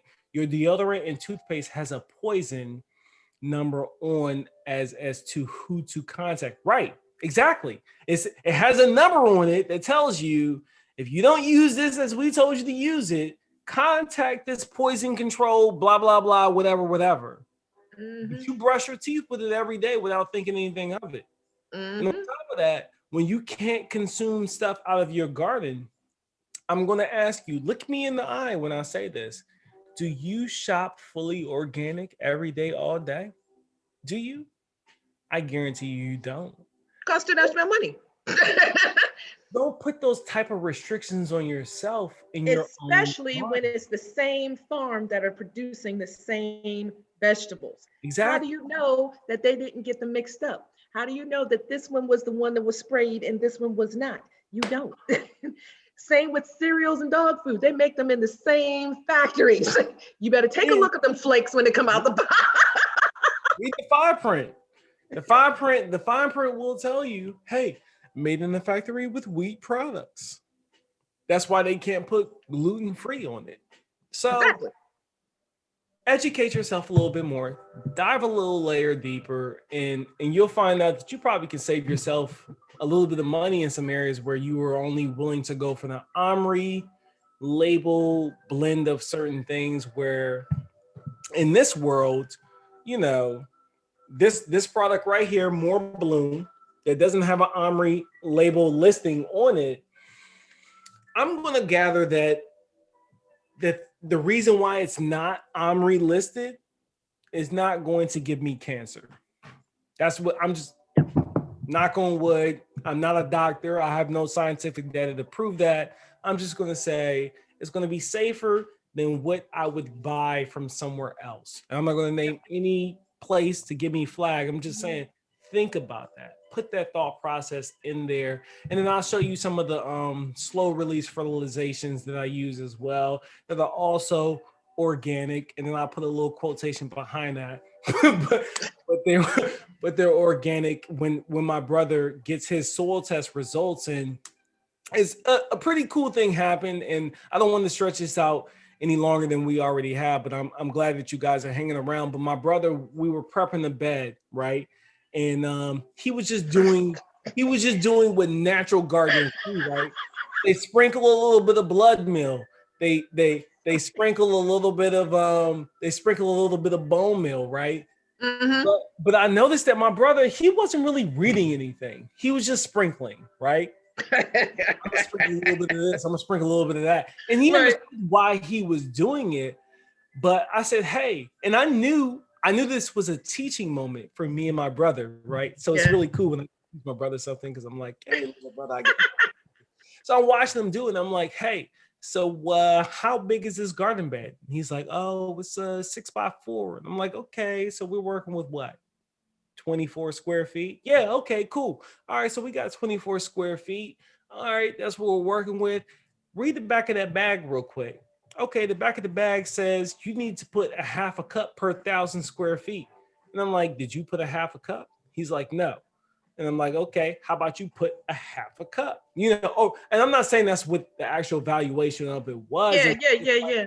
He was sprinkling stuff, and it wasn't to the adequate amount of sprinkling that he needed to do. Exactly. He needed to do. He thought he was the salt god. Yeah, he thought he was Salt Bay out there, Salt Baying it up. And the point is that I'm saying, hey, we're gonna go over all of that. I'm gonna make a video about it, and I already shot the video when I recorded the actual soul taking of his garden bed. But then we're gonna go live with my brother. That's probably one of my most popular live videos out there. So I guess y'all really like my brother, which I feel some type of way about. He's My brother, he ain't got no YouTube channel, but I guess he's adorable though. He's much cooler than me, and he's much nicer than me. And I'm going to bring him on, and then we're going to talk about what I would do based off his soul test results, to kind of walk you guys into understanding what you should do when you get soil test results. It's not going to be super scientific. It's going to be very, very dumbed down, easy to apply to the average user. Is it going to be foolproof? Heck no, it's not. That's what happens. That's the trade-off when you're doing something. When you're hitting the easy button, you're going to lose a couple of factors along the way. Right. It's still going to be better than doing nothing. So that's exactly. Everybody's laughing right now. What did Marcus say? Your neighbor is losing his mind. He said, I don't brush my teeth. I keep it natural. Gross.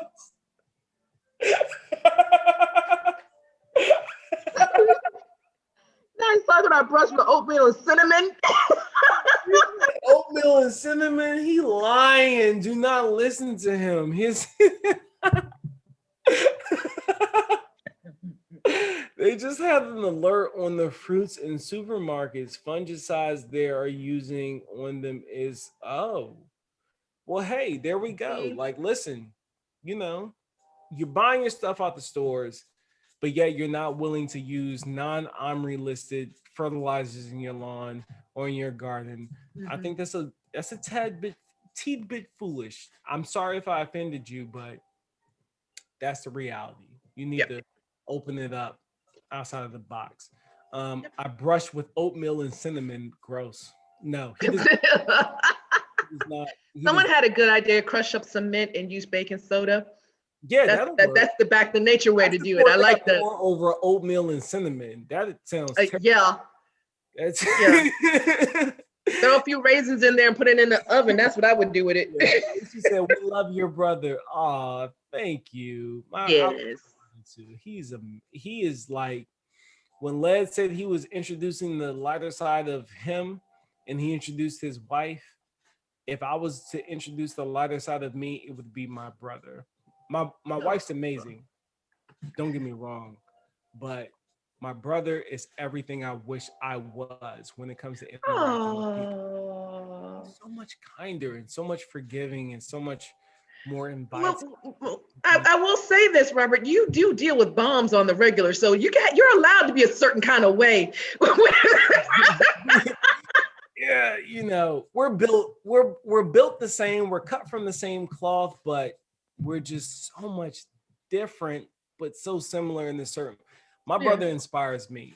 I don't think he realizes how much of an impression he has on my life, how much he motivates me to do better, not only in my marriage, but in my personal life. He is someone to look up to. He is such a kind person, such a sweet soul. I used to make fun of him. I used to make fun of him when we were kids. He's a Cancer. You called him soft-hearted and stuff. I used to make fun of him, but now I look at him and I wish I had his attributes, to be honest. He's just that is so sweet. I hope he sees this. Have I heard you will put 2 quilts aside for you? They're off for sale. Sir, if I heard you. Oh, okay. Aside for you. I've been drinking, don't make me cry. Oh, I'm with you, girl. Gained their mom. We're in our fields right now. EOD tech. Yes, I'm an EOD tech. Explosive ordnance disposal technician. I disarm bombs and improvise explosive improvised devices. I think no improvised explosive. Whoa, the wine has really got me. Improvise Yeah. for a living. That's sipping wine. I told you, sip that wine. That's what I did. That's what I still do. I'm very much more so on the advising side at this part of my Thank you, Miss Ellen. I don't put a lot of hands-on bombs a lot of nowadays because of where I work and the line of, just because of the, you move up as you go. And unfortunately, my wife would say she's happy I don't have to actually put my hand on any devices nowadays. But I have to be ready because gotta be ready. If any of my team leaders go down within my platoon, then unfortunately I have to pick up their flag and carry it for them. Yeah. So hope that never happens. Hope I'm never in a position like that. But you stay in my prayers at all times because I know that is nothing easy at all. So yes, C7, I was losing it just now. I was like, I was on the moment with my brother. My brother, he's such an inspiration. He's such a good, he's a great father, great man, just great person. He's better than me. I'm just be honest. He's better than me. He really is.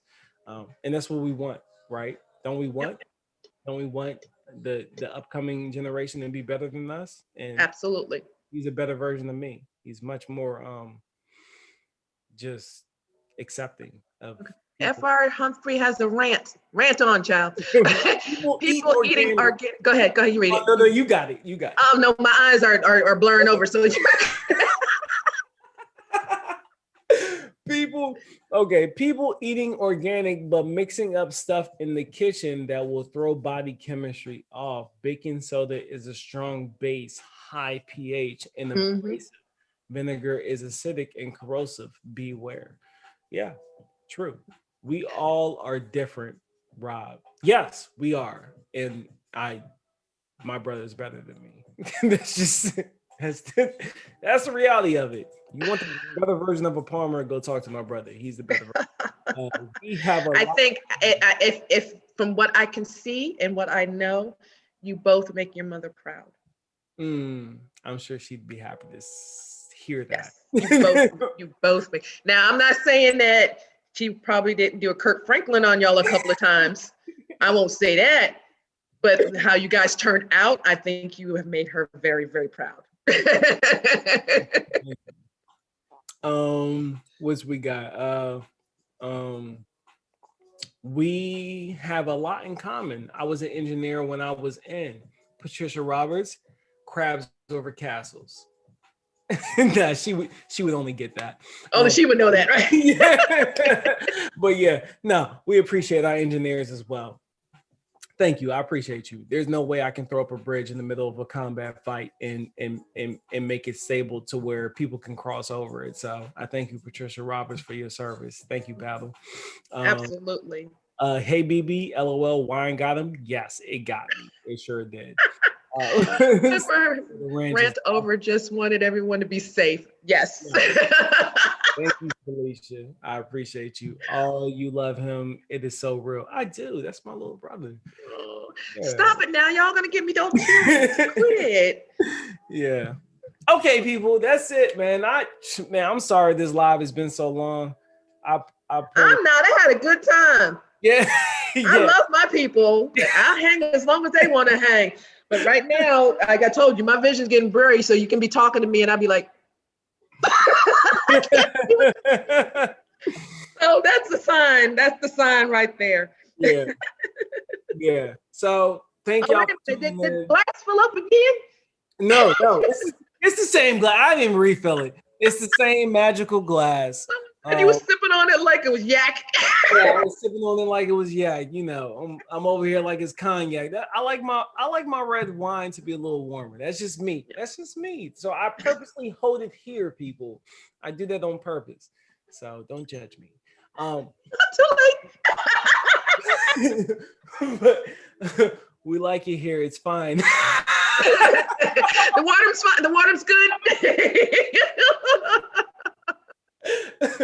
Thank you, Game Nerd Mom. It was Oh, goodness, good evening, goodness. everyone. Thank you, Felicia. I appreciate you. We're not gonna hold you any longer. Yes, White yes. people too. I got y'all has a last thank you.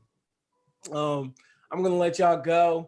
I'm gonna let Miss Craft have the final parting words. I appreciate you guys checking in. I'm happy that you reacted well to the very thing that me and Miss Craft have been working on for about 4 months now. That website, and we're ready to release it. And she has done 80% of the work. I'm just gonna put that out there. So if there's anything wrong with it, blame her. No, I'm joking. Blame us. I'm joking. Wait. Dang it.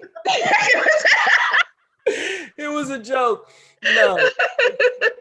Just be patient with us. If you have any feedback, please email us. We'll get to it as soon as we can.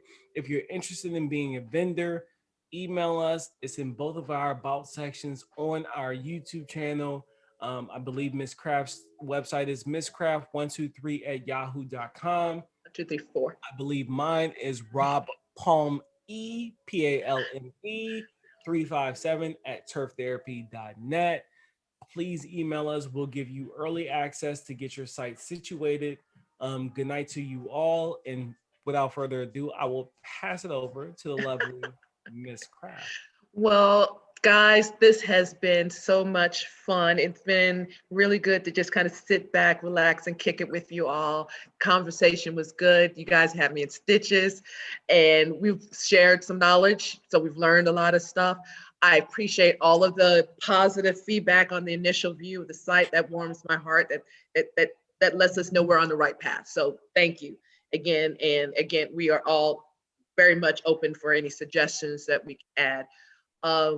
Plant your seed. You still have, if let's put it this way, if you are in Central Time, you still have a half an hour to get your seed in for summer, for spring. So do that, and keep an eye out for some more winemaking with us, because we're going to drop that pretty soon. Going to be heading outside and showing videos outside, so keep a lookout for that. So again, peace and blessings to you all. And I will see you on the flip side. Love you, my people. Y'all have a good night, okay? Good night. Good night.